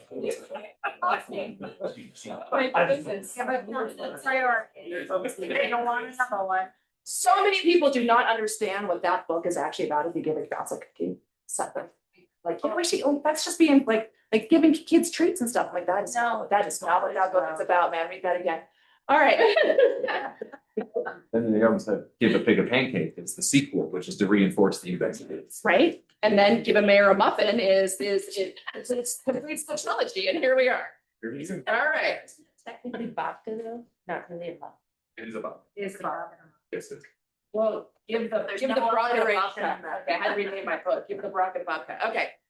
Lovely. If you are tracking on our agenda because you have just done amazing work finalizing your priorities, that means our next agenda item is council procedures and process improvements. Couple of things. Thing one, the items that we received are here. We'll look for staff to provide or ask any questions that you might have. But first, my understanding based on the planning is this is focused on council procedure, not staff procedure, because anything that was staffy is probably operational and should have been earlier anyway.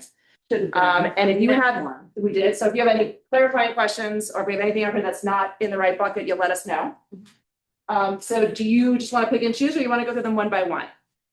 Just to get a little bit of sense of the things. Well, I would only say, I mean, there were some that we did not include, and we had mentioned that because they were operational. Okay. We missed one, which I think is a suggestion about research and evaluation dashboard. That is not necessarily a council process improvement as much as a ask of staff. So I would put that in a different category.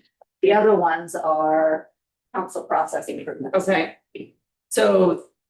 So I would remove that similar to how we removed the other, because they were operational and for staff things, okay, great. And then before we go any further, Taisha, okay. Earlier we talked about, you had said it would be great if in the procedures conversation, we include getting more clarity in the future on how we define our council priorities, so we don't unintentionally find operational things. My question for you is that belong here for consideration, or is that something that just we should all try to suck at less next year with the council retreat committee? Committee? Okay, that's cool. Okay, cool. Yeah. If I want to propose a new committee, is this now or is that not on the table for today? Good question. That's a good question. I don't know. You are current committee. If we used to have a sister city committee, and I was thinking maybe we should have a sister city committee. Can I recommend, I was gonna say, can we assess the need for that as part of our? Yeah. Let's start there. Well, that's fun. Yeah. See, we already prioritized that. That is an idea whose time has come. Great. Yeah. Okay. We can scope council involvement this year and then see what. Yes. So maybe the way to go through these is one by one. I would just like to hear a very brief summary from whoever proposed it, council brief summary. And then Nuria, any clarifying questions that you have from staff, so we all know the same thing. Then we're just gonna do nods of 5 to do the thing or not do the thing. You'll notice I have a do the thing board. And I have a not do the thing board. And item by item, we'll discuss and we'll file accordingly to doing and not doing. We cool on the process? So sorry for the two people. I don't know where to stand, so I don't have to stare at my tush. Okay. Board packets timing. Whose idea is this? Tina, what is it? Yep, so this is just, we made a change, in the summer of last year to, go to 1 week in advance to get the packets to the community and to the council. And the council has, it's been great, staff has been getting us a copy of some packets 2 weeks in advance when they're particularly needy. I'm wondering if there's a way to, in those cases, to also get into the community 2 weeks in advance. And the example is the packet that came before the Boulder Valley Comp Plan, I think in November, December, where it had a lot of information and it took a lot of time for community to unpack it.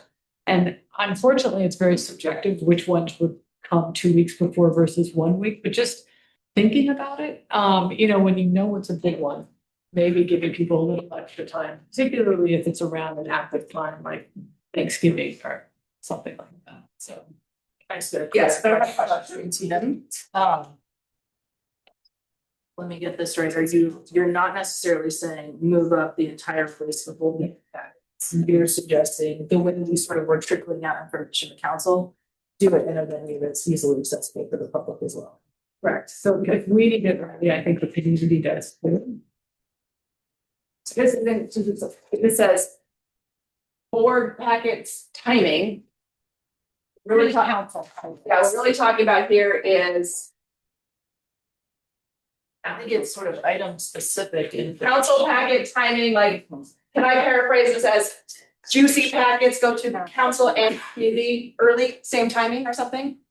Would even say item information versus packet. Yeah, because we're not talking about the whole, I'm saying exactly, we're talking about like. Those particular memos. Exactly. Yeah, that are meaty that we, and again, more arts and science, the ones that we determine are. Or either that you ask at CAC, could we get that earlier because it is a meaty topic, or we know that it's like the Boulder Valley Conference, that good example. Not every single one of them, but could we consider those that are big? If giving it to you, can we give it to you is what I'm interpreting.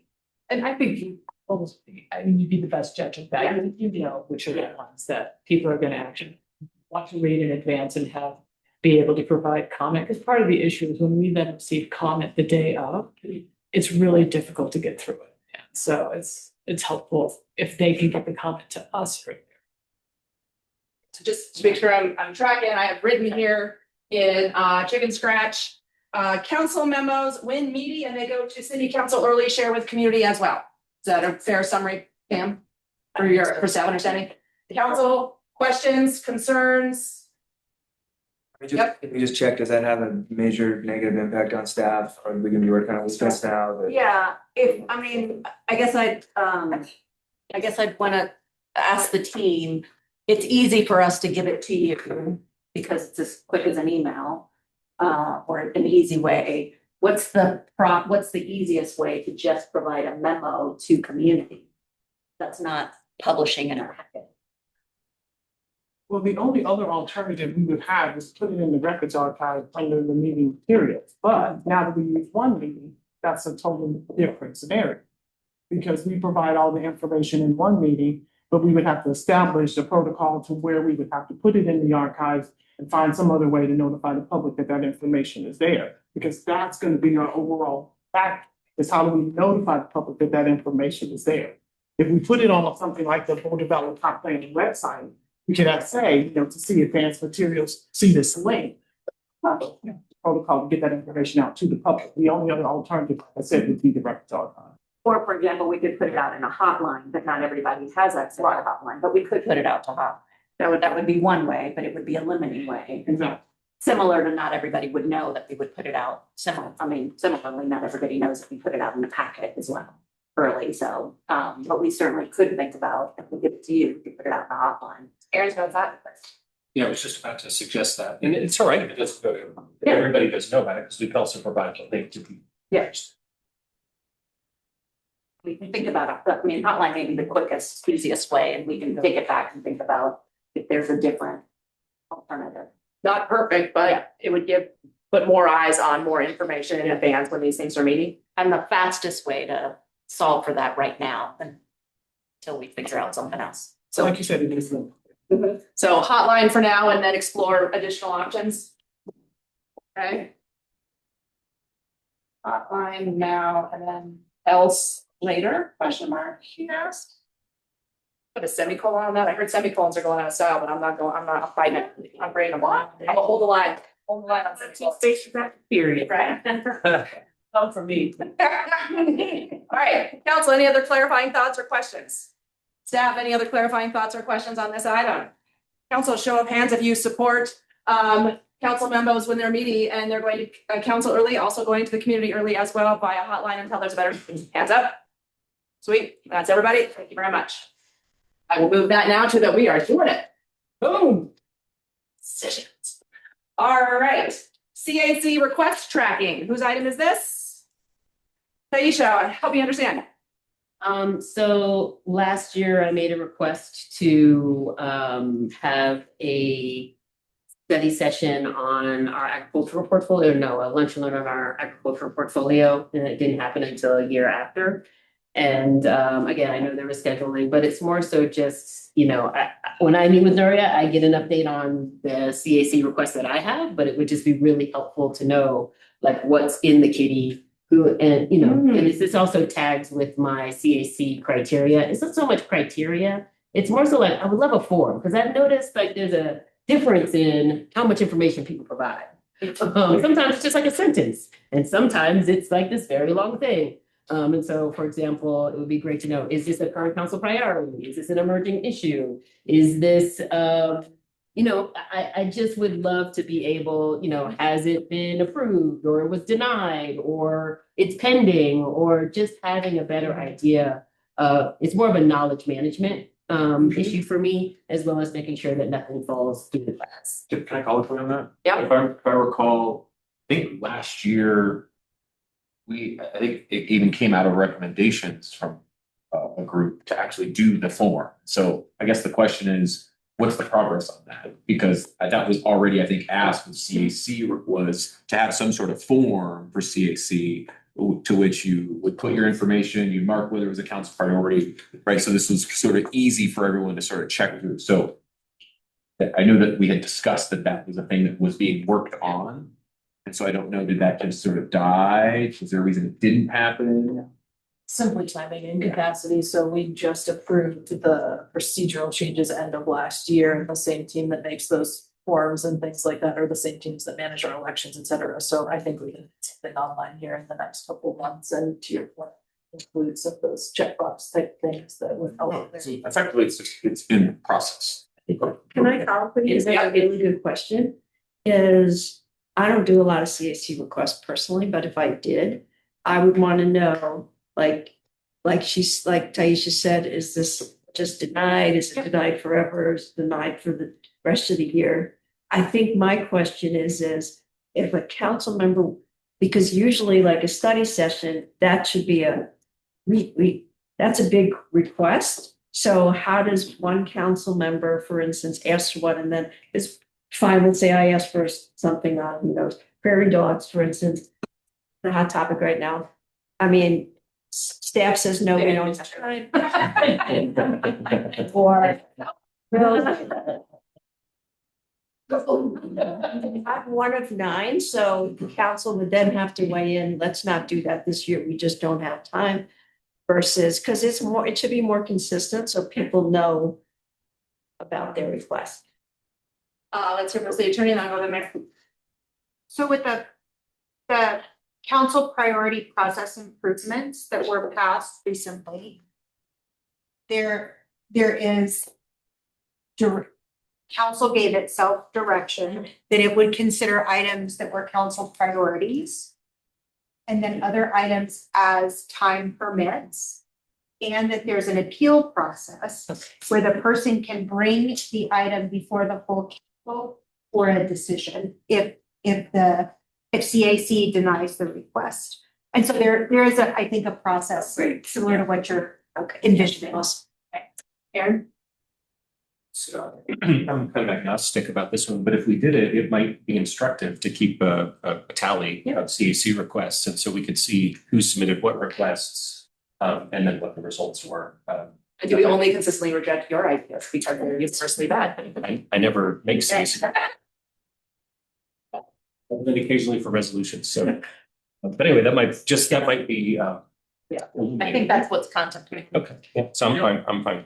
Just to add, I would love to see that as the CAC, as a addendum to the CAC, just as something that we have so that it's not some other thing I need to look for somewhere else, but it's a part of just the weekly packet of here's the calendar, here's what's coming up, here's the CAC request.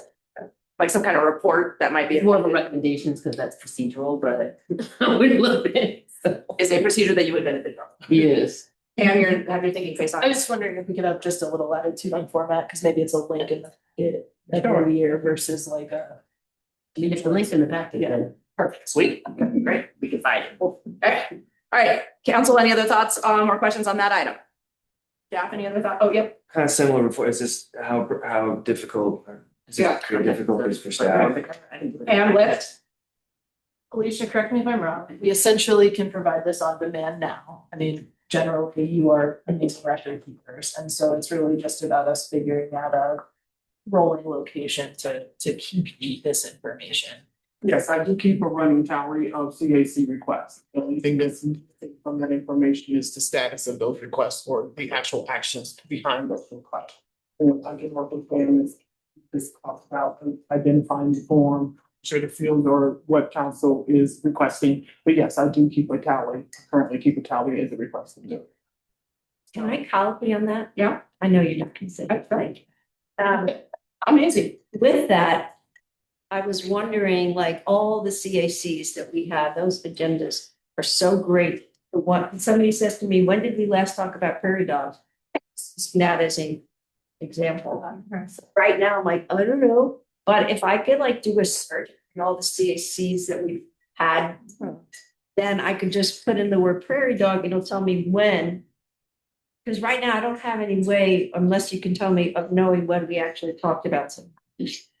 Well, the only thing about CAC agendas is they are sort of like internal documents, right? And so what we do keep them for years past, but on the public archive, we only keep the last 2 years plus the current year. So there's no way currently for you to do that type of search, but you can always reach out to me or Emily, and we'll be happy to do that search for you.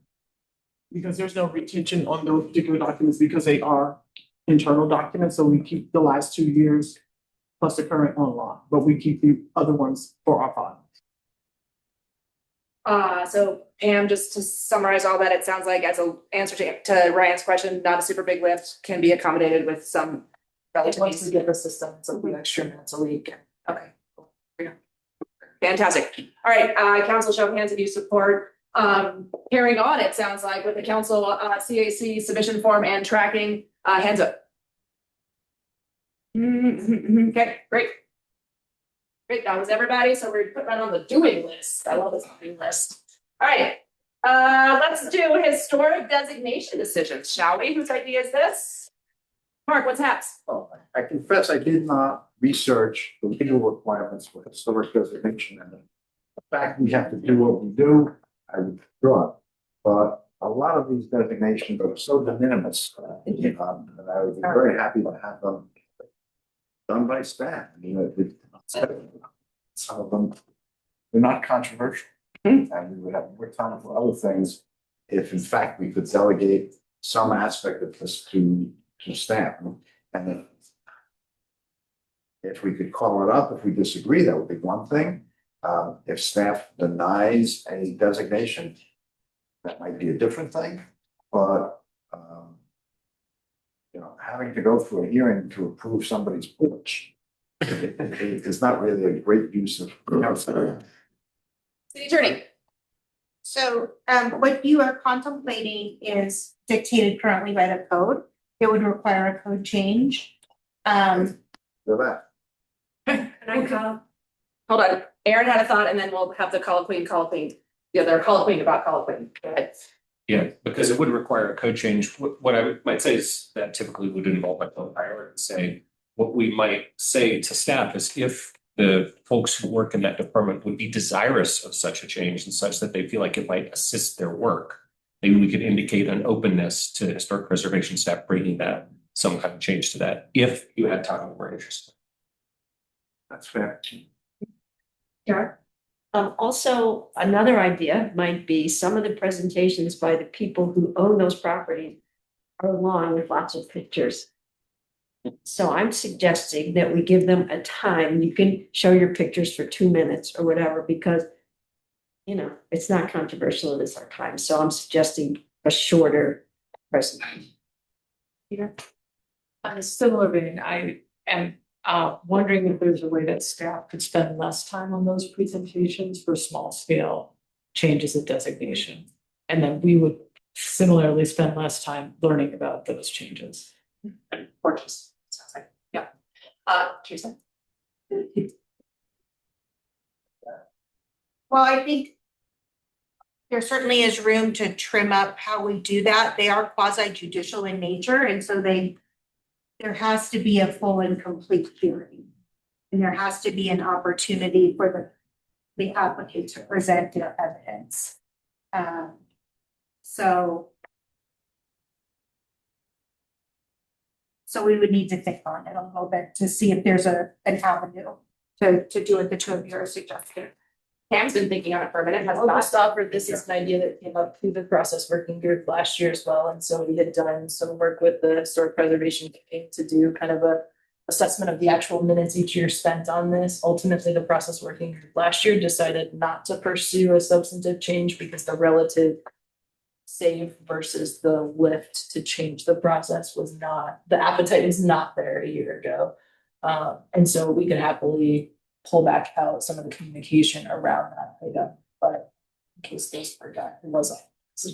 But I appreciate, Erin, your suggestion that if there is a show of hands and a will of council to look at this issue with an eye towards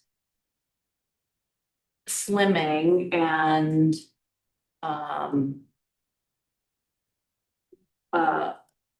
with the spirit of the conversation that is had here and taking that back to staff as an operational item to consider, as that would be a code change to think about. If there is time and space, we would want to know that there is will. I don't know that we could accomplish that in this year, but we would need to know if we would want to make space for that. So perhaps the question is that something that you would want us even to consider, knowing that is not a guarantee that we may be able to get to that? Brad, did you want to share something with council that might inform their choice here? Yeah, just real quickly, I mean, we'd be open to all those things, of course, and various different iterations.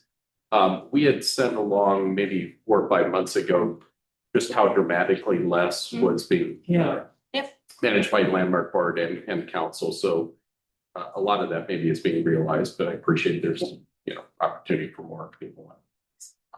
Yeah, I was just gonna actually ask Brad about that. It was like 2 things, right, that had come before us. Yeah, it was dramatically less. Yeah, and if it's helpful, I could circulate that again. Yeah, I mean, the thing that I've noticed about these, because I share that sometimes it feels like it would be nice for just Landmarks Board to handle this, but whenever the homeowners especially are coming to talk to us, like they seem so thrilled to be able to share with us the history of their house. And so I don't know, to me, it feels a little bit like open comment or something like that, just an opportunity for people to tell us about these things, and it's not that much time, so. Well, open comments only last 2 minutes, so I feel like It's fair. They usually don't talk for more than 2. I feel it's so hard to tell which we want to hear and which we don't, that I'm a little nervous about moving too quickly down this path. Right, and then Mark. Just as a quick, I heard this phrase as sort of, like staff could manage it, but I think, with landmarks, we have, I think the corollary with planning board can look at the thing, do the hearing, take a recommendation, we can pass it on consent. Some version of that, I would love to be part of this for consideration. If that's doable, I would support that. And it's just, we just spend a lot of time on this stuff. And again, some of it is consequential, some of it is approving a lot line revision, a porch. Fully trust staff to be able to make a determination whether or not this is a problem or can it be approved. Staff knows more than we do. So I hear the proposal is if there's a will of council, what you would be willing is, hey, staff, if there's a there for you, and you'd like to bring something forward to council, council would be interested in seeing it. So I think the question is, show of hands, how many of you would like to give that direction to staff to think about this and bring you something if it is of interest to them? Show of hands. But no expectation. No expectation, like if you want to do it, if not, no harm, no foul. Yeah, okay, there's a majority, yep. So, we'll make a note in the notes and Brad will make a note, like, you think about that and you want it's useful to you, great. Sounds like previous conversations, juice wasn't worth the squeeze, but maybe it's juicier and squeezier now. Fantastic, all right. So in this version, I am gonna put this on the not doing, just because we took another path on that one. You cool with that, Mark? Thank you. Yeah. All right. Council debate opportunities. Whose idea is this? What can you tell me about it? We have very little interaction among us. We talk about initially. I think colloquy process really gets to that. That's mostly explanatory or clarifying, whatever. We simply don't talk to one another. We talk to the audience, talk to the air, but we don't talk to one another. I think that's useful. If I say something, we should think it's idiotic. I hope she wouldn't say it's idiotic, but I would certainly expect her to say this is why I think it's wrong and terrible. You prefer wrong and terrible over idiotic. Fortunately. Take a note, friends. I get called idiotic enough times. Wrong and terrible is a little more satisfactory. And I don't have high expectations that we can really do something about it, but I'm just making a note of the fact that I speak, Pat speaks, and Taisha speaks, and there's serial comments without a lot of interaction one to the other. Yeah. And I don't know that that's good for public discourse. So there are components of this that are related to Robert's rules when you're doing a business meeting, but study sessions might have a little bit more flex. Teresa, I want to give you a chance to say anything that might be relevant here on legal. Well, as you all know, the council procedure governs, followed by what the city attorney advises, followed by Robert's rule of that order. And so if you all wanted to enshrine something about debate, you certainly could do that. Okay. Brian and then Taisha. Mark, I think it's interesting and I think there would be a lot of value if we somehow had a more, way to talk organically. But at the same time, I would like us to be able to get through more things. I mean, I think we've got a lot of items that council members at boards and commissions have asked us to try to, put forward. And there's a lot of things we're not doing, not because there's not interest, but because we don't have time. We have about 22 business meetings a year, about 22 study sessions a year. Hour of those business meetings are comment. We have, basically about 50 hours of work in the year to come together. My question would be, where will the time come from? So I love the idea, but I'm just thinking, how do we budget the time for that? And as we're talking about this, the other ways we can actually increase the number of things we can get done with decisions. So That's it, yeah. No. No, that's a good point. We're always going to be short of time. Our agenda always exceeds our capacity to fulfill it. And I guess my view is whatever we don't do, the next council will do. I don't subscribe to the concept that somehow we are indispensable to progress. And we don't have to do this. I mean, we have a system in place. I'm just suggesting that it would be nice if we talk to each other a little more, even if sometimes it's contentious, rather than each saying a set piece and moving on. But for now, sequential commenting in this order, Taisha, Aaron, Tara, and then Nicole. I would be more open for the framing around what is the benefit versus what is the barrier, or just something like that. So it's not, and I agree, sometimes when you're just going boom, boom, boom, boom, things could, depending on who, on the order somebody raised their hand, you're having different opinions. And I almost, I would be open for, what a conversation around what are the benefits of whatever is being proposed, what are the barriers of whatever is being proposed, and just kind of having that as a framing. I would be I open think to that. that's a reasonable analysis, and for me, the benefits are for the community, not. No, not that, no. I think just in general, in lieu of debate where I'm going back and forth, I'm saying, oh, what I do like about what you're recommending is having more time for all of those who are in favor or agree with whatever position, having all of them at the same time. So you hear what the things are. And then you have the other, I'm just going back to base, like the plus versus the con kind of thing. So that it's all nestled in one kind of grouping as opposed to what we're doing now, which is basically whoever raises your hand first is how it kind of goes, as opposed to who agrees with this. Can you speak on how this aligns with our priorities, and who doesn't, how does that, So that's where I would sort of open to that. Facilitation and consideration. Yeah, it's more of a facilitation, it doesn't have to be etched. Erin, what do you think about that? So Mark, I think your idea is terrible. Okay, I actually don't think that, but I don't fully agree. So I think Ryan's point, I think, was a good one in terms of about our ability to get things done. And so if we had long debates, it would interfere with that and go against the shorter council meetings idea as well. But what I would say is I think I would invite that anyone could, if they hear a point that someone has made, that they do feel like it's important to say something in disagreement with it, you're certainly allowed to do that. If Tara can often be say inflammatory things, but she's this whole set of things that, and then she says, and green is the best color of all. If that last bit you think I just can't let that stand, I do you like, can always throw in and say, actually, of course, purple is the best color. Which it completely is. So just as a facilitator, I would say we're certainly welcome to throw in an opinion as needed when you feel like something's been put out there that you feel like it's important to say. on that, just I made my bridesmaids wear purple and I still offended it myself. You do. That's why I assume that was not what you were going to say. Although I love that. In the absence of a clear path to fully analyze something. Great. Okay, great. Well, do you want to say whatever you're gonna say? No, it's fine. Okay, cool. Oh, I do have to say something. Yep, go.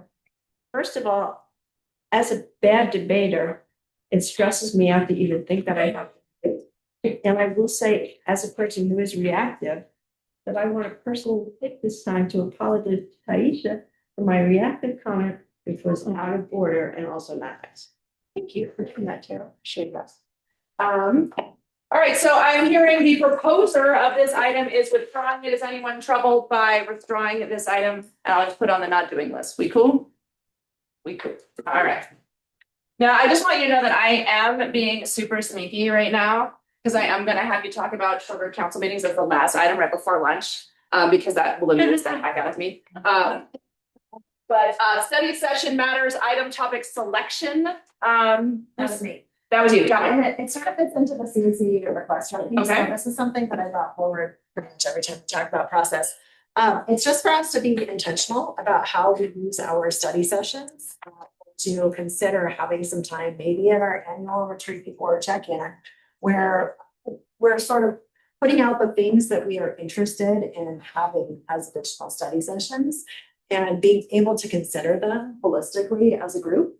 To Ryan's point about how little time we actually have together within a year, I think this is a way for us to just really think about what are the issues that we see coming up for the year. Certainly, there are going to be topics that may arise that just require it. I would expect generally staff would bring that forward, but it's just a way of trying to be a little bit more intentional with how we are choosing the time we have together and how we're considering the many things that all of us would be interested in talking more about. I'll only add, Yeah, please. I'll only add for study sessions for staff, not all of them. So as you're thinking about that, a lot of times staff need to bring study sessions because they are the way to get direction prior to bringing ordinances or any other changes that council needs to vote on. So that is primarily the way in which we use study sessions. So we would not want to lose that ability because we need to bring a more fulsome discussion so that we get that direction from you as we move forward. So. Yeah, and I think it's thinking about, for a given year, Yeah. given everything that we're doing in the year, how much extra might we have, and can we be intentional about how we fill that versus doing it well? Brian, question or comment? Just want to speak in support of that. So yeah, I think we had about 22 meeting study sessions last year. So I think that's most of those have two. Some of them have more. Some of them have one. I bet that's 35 to 40 items we're going to get in 1 year for study sessions. And the way those get agendized is each week, just looking. I mean, I know there's a lot that goes into it, but it's kind of each week looking ahead. And one of the effects that I have seen is some things get kind of pushed back, and we have to do that to some extent. But I think with Nicole's proposal, there's some logic to it, and we in this retreat have identified a few additional key study session topics that need to be here this year. So what I see what Nicole's saying is we have a strategy around what gets pushed back, or if we have to compress things, so I really like it. My one thought would be whether there's a way to revisit it twice a year, not just at the retreat. Yeah. Because I really like that we're having some response to this data collection, which kind of can include some community concerns around surveillance and that, which I think is really critical. But the timing just worked out. And I wouldn't want to push something like that off for another 14 or 10 months. And so I don't know if there's a way to recalibrate it, but again, doing it as a group rather than through the CAC request, which again gets to the CAC piece, because you just don't quite know what's going to happen, and it never feels like a consensus because we're not comparing it against the other options that we have. And I wonder, because I think, staff and CAC, like you generally have the picture of what's coming up, at least for the quarter, right? We tend to do things around 3 months is when, at least when we see it on the CAC. And I just wonder if that's sort of the point where you can say, okay, we're full up, like there's no other opportunities here, or, we might have time for one topic that doesn't require a ton of preparation or something like that. Council, submit your ideas, and then we could even just do a little form vote thing again, and, try to get to something that we can then discuss in 15 minutes. And, okay, here are the things that we want to talk about, something like that. But it just for us to think about it a little bit more realistically. I appreciate that. We, CAC is usually a 6-week lookout. We as staff do a quarterly scheduling exercise and often know a little bit ahead of time, even beyond that, as things get scheduled, and certainly things happen and emerge and we have to shift, depending on how work is coming in. I really appreciate the idea of some kind of prioritized survey or listing, because that gives us an idea of where council is thinking, what can come forward, and what we should be thinking about, because it gives staff an idea of who needs to be on how, given workload as well. Because at the same time, study sessions take a lift, which is why we ask for a nod, because staff is also working on other things at the same time. So we'd want to balance when things are coming together at the same time. So having a list that we could think about or choose from, depending on what staff is working on, would be terrific. So, Maria, if council were to agree to implement this one, what would you do with that information in the near term? I think I'd want to go back with the team and think about a mechanism by which we could solicit ideas, and then send that out to council again so that we can get prioritized nod ranking, whatever that looks like from you all, so that we know what the will of council is, because we don't have opportunities like this. And we're not gonna continue, convene quarterly retreats. My worst nightmare came in, sorry. Sorry, blah, blah, blah, blah. Okay, clarification. Yeah. So when I was putting this forward, the idea was that this was something that we would consider, like, think about this year, right? Think about how we would implement it, that sort of thing. Not that we would actually be doing it this year, because at least my impression of what we have given you and what you committed to, based on our other conversations from other priorities that were brought forward, is that we've filled you up pretty well this year. Given that we only have another 10 or 11 months together anyway. So anyway, so that's just it would be, we think about it, maybe we have a chance to talk about it later this year after you've thought about how we might implement it, and that it's something that would be moving forward, not necessarily this year, though certainly if you all think differently, that we could do it this year. No penalty for early agenda. Yeah, no, I Yeah, appreciate exactly. that. And I think for example, the public safety one is a good example of bringing something forward that was not previously on the agenda. We'll think about how to bring that twice now. So that's not something that was previously thought of. So we'll think about it. And there are times when we want to put something that we need to put, we've got time. And if we have time, happy to, versus us scrambling to think about what that looks like, happy to maybe take a stab at asking you on what is it time for. So we'll take it back and we'll think about it. Better to know what priorities are. If we can try to fit it in this year yet, we'll try to do that. And if not, we know that where you're looking for, but whatever the mechanism is, we're gonna have to. Is there a will of council for staff to start thinking about some improved way for you to have ongoing insight into prioritizing items for study sessions? Yep, that's everybody, right? That's great. Okay. Yes, Point of order. I noticed, or maybe but I didn't see the research and evaluation dashboard piece. missed that conversation. It's on the list, but it's. No, we talked, we actually, Maria already talked about this when we started it. Yeah. Okay. At the very beginning, what did you say? Well, we talked about this one, that we should have moved that similar to some other items that came up because it is not a council process improvement. Okay. It's a staff process improvement, but we note it. It is not part of the work plan now, but we know that there's an interest, but not a council process improvement. Okay, may I speak to it briefly? So especially when it comes to budgeting, I just feel like there's so many things that are already locked in because we have restricted budgets.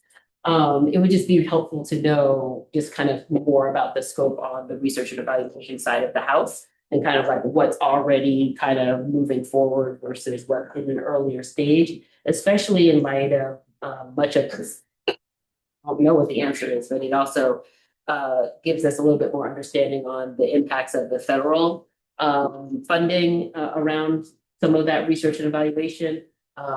Again, as the council starts to get more in the budgeting process, having that piece of information would be very helpful. The way that I have to get it right now is to go to every single page and then try and figure out what research projects are in play, what their scope is, and how that aligns to whatever it is that we're trying to get done. So that was the rationale behind that. There's also some equity concerns around who is conducting the research, and again, if this is outside of the scope of this. But I just wanted to I appreciate the opportunity to have some time to speak a little bit more about why I lift this up as a council priority, although I do believe that it is actually more of a procedural operational thing. All right, last but not least is shorter council meetings. And Erin, you might be the only person who remembers this, but this used to come up at every council retreat. And the council would talk about it at great lengths, and then I would say, council, it's time for your annual irony alert. You have now talked at great lengths about how your council are at great lengths. And then they would go, yes, Heather, thank you for the irony notice, and then carry on. So in my dream world, we bang this one out and then we go to lunch and we would be done. So let's do it. Whose idea is this? When I was the city's representative on a flood district, as a result of being a mayor pro tem for a year, they used to laugh at me. They could not believe the length of our meetings, which, would typically go 6 o'clock at the time, to 10, 10:30, 11, 12:45 when we did Flurry Dogs. It is. Good times. It's not make great decisions at 10:30, 11 o'clock. You can, I've seen council members almost nodding out, heads drooping. It is, I think it's bad governance. And to respond to Ryan's comment about volume of work, my view is whatever we don't get done, we can always cancel a study session or postpone a study session and do a special meeting to pick up the balance of what we have failed to finish. I don't think it's fair to us. I don't think it's fair to staff. And I don't think it's fair to the community who would like to see us and engage on some of these issues, but they're not staying up until 10:30 to do this. And as I said, my entire 6 years plus on council, we have discussed this. Every time we have a meeting that goes to close to 11 o'clock, we're walking out saying, we got to do something about this. And we never do. And so whatever the futility of it is, I'm simply raising up the issue of finding a way to cap the length of our meetings. We can still get done what we need to get done, sacrifice perhaps of our 2 study sessions, but unless we take affirmative steps to do this, we're going to just continue on the same path. And we're going to be staggering out of the Penfield Tate building at 10:30, 11 o'clock at night on occasions, and wondering why our meetings have to be so long. Why are you so sleepy the next day? Nicole. But I see Teresa. Teresa. So if I could just frame this up for you a little bit and read to you this section about adjournment that's in your council procedures. Council's goal is that all meetings be adjourned by 10:30 PM. An agenda check will be conducted at or about 9 o'clock PM and no later than the end of the first item finished after 9 o'clock PM. Generally absent a deadline which the council cannot affect, no new substantive items will be addressed after 10:30. At the 9 o'clock PM agenda check, council will make a realistic assessment of the items remaining on the agenda. Council will table and ask council agenda committee to reschedule any item the council members reasonably believe will prevent adjourning by 10:30 PM. It goes on from there, but so currently your council procedure rules contemplate being done by 10:30. And when was the last time we actually did that? Right. So I think the question is, if we have the rules, should we just follow the rules we have or should we change the rules? Nicole? Yes, so I just want to remind us, this is fully up to us, right? It's how long we're speaking, it's all of that. And one of the things I brought forward before is the idea of time stamping the agenda so that we have the times when we are expecting, when CAC is expecting us to be done, because that's our road. Right? And I think if we are all following along, notice that if we are 20 minutes into a discussion that was only supposed to go for 10, that's kind of on all of us to decide to stop speaking and move forward to get it done. And I think that this is part of the work of CAC is figuring out what are the things that are going to need a little bit more discussion. How do we fit that in? But I love the idea of CAC trying to get us to 3-hour meetings, starting from 6:30, not from the open at 5:30. I think that is a great goal. And I think that having timestamps on the agendas would really help us so that it's not just, we should be spending 30 minutes on this and 30 minutes on a presentation, 40 minutes on discussion and then moving on, but we actually have the times as to when that's going to help. I think it's just another mechanism we can use to check ourselves. Does the mayor have the authority to drop something from the agenda if we are running over? Yeah. Say we will do that later? Was that a legal question? Yes. Council has the So authority. you have to do it as a group. My cue is Tara and then Taisha.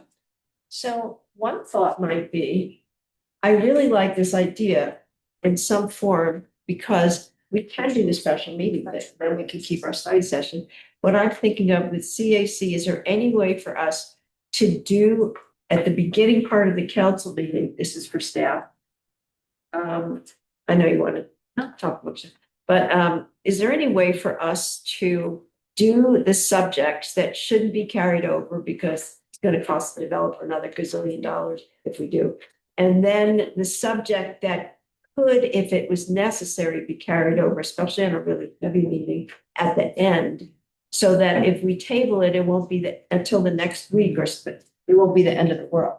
So we try, when we're scheduling items to put, items that require decisions or items where there are applicants or people that are, guests up front, precisely so they're not waiting, they're not delayed, right? So we try to be thoughtful when we're scheduling an agenda, to be thinking about that. We do try to be thoughtful about items that have time consequences to that, because we know time is money, right? As we're thinking about that. So we do that already, we build that in. If there is a carryover, and there haven't been many of them, and there are consequences, we try to lift those up for you. I do think that it is harder, if I'm really honest, human nature, if you've got an applicant right in front of you, it is going to be harder for you to say, you know what, we're gonna carry that over if they're right there. You're gonna want to power through because they're already there. You're not gonna have them come in. So I would imagine you want to be thoughtful on the front end to know that, because you're not gonna say, sorry, I appreciate you've been there for hours and we're gonna just ask you to come back. So if they're there, odds are you're just gonna motor through it. Okay, so again, just wanted to, it's funny, Taisha and then Matt and then Nicole and then Mark. And then Tina. I would be open to adjusting the time, and having a hard stop at 10 o'clock. Brain science is also, of all the arguments that you've made in this moment on this issue, the most compelling for me is the brain science around making, critical decisions about our community when at the worst possible time. So that's all. Right, Matt. But I think for reference, we have not had a late meeting in quite a while.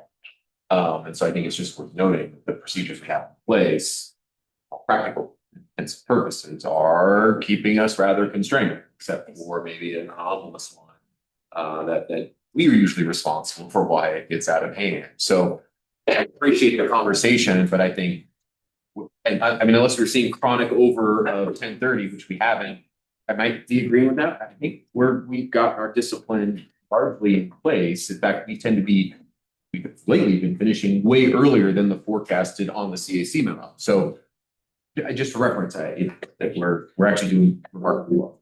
I don't even know what to do with that idea that you've been finishing early. That blows my mind. Nicole, then Mark, then Tina. So Ryan. And then Ryan. Yeah, I was actually gonna ask Erin, because you kind of had like this is so amusing, this discussion. And so I just wanted to ask for your insights, because you are generally the person who facilitates meetings. And I think you probably have some observations of how and when we get off track that we may be missing. Thanks. I appreciate that, Nicole. You've noticed the impish grin on my face. No, but Mark, I appreciate the point. I totally agree with that. But who was here 10 years ago? Do people remember, like, we would finish at 10:30, we'd be like, wow, we got done early. Oh my goodness, we haven't got past 10:30, I don't know, but I would just say, like, this is up to us, right? And so I feel like we've actually been quite disciplined. And last meeting, we ended an hour early, like we got done an hour early. So we finished at 8:30 instead of 9:30. So I would just invite us all. I've tried to facilitate us in that direction. So for example, the PSPS announcement, we could have asked a whole bunch of questions, we could have given a bunch of speeches, and we didn't. And I love that we didn't do that. We just gave you a big thumbs up and thank you so much. So if we can continue that as a council, I think we can continue to end those meetings at 9:30, even 8:30 like last time. So I think it's within our power because we all want earlier finishes. I'll say on staff's, I'm sorry. I have one specific suggestion, which is put the burden back on CAC to not schedule a 4.5 hour meeting. Aaron, you've done a great job in getting us coming in a more efficient fashion and coming in under the time, but we ought not to be projecting 4.5 hours and leaving it to you to kind of bring us home in a more timely fashion. And I think CAC could adjust the schedules so that this stuff doesn't happen. Do you mind first on that? So yeah, and totally agree. Every once in a while, like when we're coming up against a recess or an election, we have to cram something in. So I would say maybe 1 or 2 meetings a year, we might need to put in the 4-hour meeting, but I think on a regular basis, absolutely. That's something that I think CAC could do. And maybe if it's a 3.5 hour scheduled meeting, it'll come in at 3. Got the expert facilitator here. But when I see 4.25 hours, my heart sinks. And yes, and I just don't think that's the way we ought to be anticipating and relying upon the mayor to bring us home more quickly. It's very stressful on a facilitator, I'm just saying, it's very, very stressful. So that's my specific suggestion, is that CAC manage the calendar so as not to do that. Yep. And that doesn't mean we won't schedule for 3 hours and come in at 4. It happens. Sure. Okay? But if we schedule for 4, we have just as much opportunity to come in at 4 3/4 as we do to come in at with that discipline, be useful in getting the meetings to be a little shorter. I have Tina and then Ryan, and just for fun, Rob, I just don't know if we want to jump in, because that would be every member of council opining on this one, and then I'll go to Tina. Tina. Yeah, I just wanted to say, I think we've been doing a great job ending in a reasonable time, and I think sometimes we might need more time, and it's so important that we each are participating and having our discussions in the public space and not in private space. So I want to make sure that we balance this with our commitment to the community and the public to always have public discussion. And so I don't want our time stamp to ever get in the way with that part of our commitment to our community. There will be exceptions. Ditto, with Tina, with what she said. I think, Aaron, thank you for delivering what I think has been pretty reasonable end times. Typically had a schedule. I would also remind folks that we did a couple of rounds of reforms to make sure we were doing the best from a code standpoint, rule standpoint enough time. So I would be interested to not. I do agree with some of the problem statement, but I would be interested to not further constrain what we are allowed to do with rules and just to continue to try to do our best as we're doing. Any thoughts? The public doesn't have to fall asleep watching the meetings. They can't watch it on YouTube. Like, You can put it on 2 times. Fast forward. Definitely modified my sleep with the expectation that we're gonna go long, but I also want to say Aaron has done a great job. I want to acknowledge that as time gets to 10:30, I haven't experienced this yet, but I can see how your cognitive process is going to not be so sharp. But being the new member and not having experienced this 11 o'clock meeting yet, I would defer. But I do like the CAC calendar management and just giving a little time in there, a little buffer to go a little bit longer where you hit the 10:30 mark, not right at the 10:30 mark where parents like herding cats. So many cats in this bunch too. But it has gotten so much better. I personally, as a consultant facilitating your working groups, I once was waiting for my agenda item at 11:30, and you've still worked to me yet. And I was just in there going, y'all pay me by the hour, I'll sit here all night, but seriously, it's crazy. Taisha, what is your takeaway? I was looking at her and I was like, you're Nuria. Hi, Nuria. What is your takeaway from this thing? My takeaway is that sounds fabulous. And I will say that staff, we too have a responsibility in that. And we are trying our best in our dry runs. We try to keep track of the time. And I know that we will continue to think about as we give an allocated time for our presentations, we will continue to not shortchange you, try to make those as succinct as possible while giving you the information we need.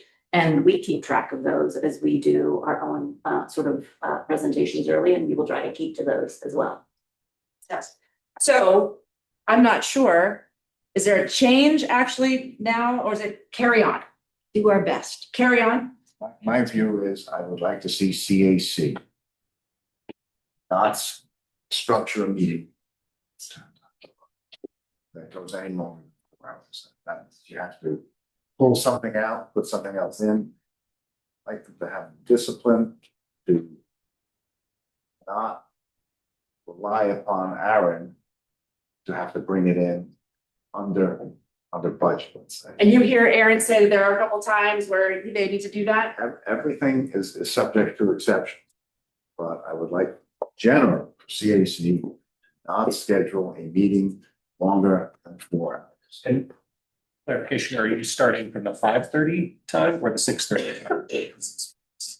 I would, I could do it from 5:30 time, but I would split the difference. Yeah, because I 5:30. mean, we have to go to 9:30 sometimes, but we can strive to not go past 10 for sure. Yes, that's really where I'm coming from. So is there a will of council by a show of hands to have CAC strive to not go past 10:30? 10, we say 10? 10. Okay, Romper, go, not scheduled path, 10. And P, I'll just spit that right there. great. Show of hands.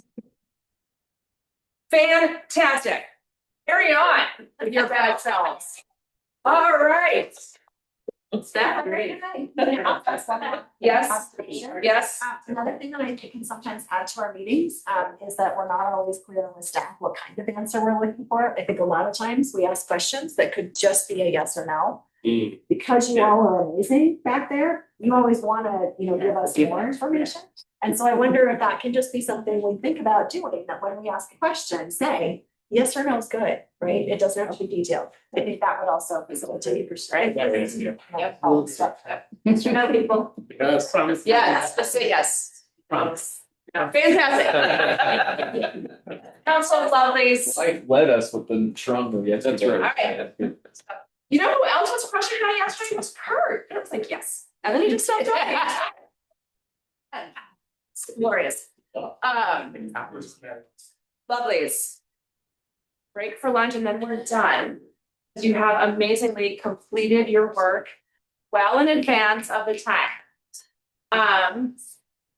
Mr. Mayor, any final thoughts that you have for this lovely group of people before we set them loose on lunch and then the rest of their lives for the day? Great job, everybody. Like, yay us. And I'm so grateful to the amazing staff team. The caliber of people that we have in this room is second to none. I mean, the city leadership, the directors, and all the amazing city staff. So thanks, everybody, for sitting and listening to us, and just really excited for the work in the year to come. It's going to be great. Megs, we have lunch, yes. So Megs is catering, so grab some lunch, visit amongst yourselves, but then you are free to go when you are done. Thank you all. You crushed it this year. Well done.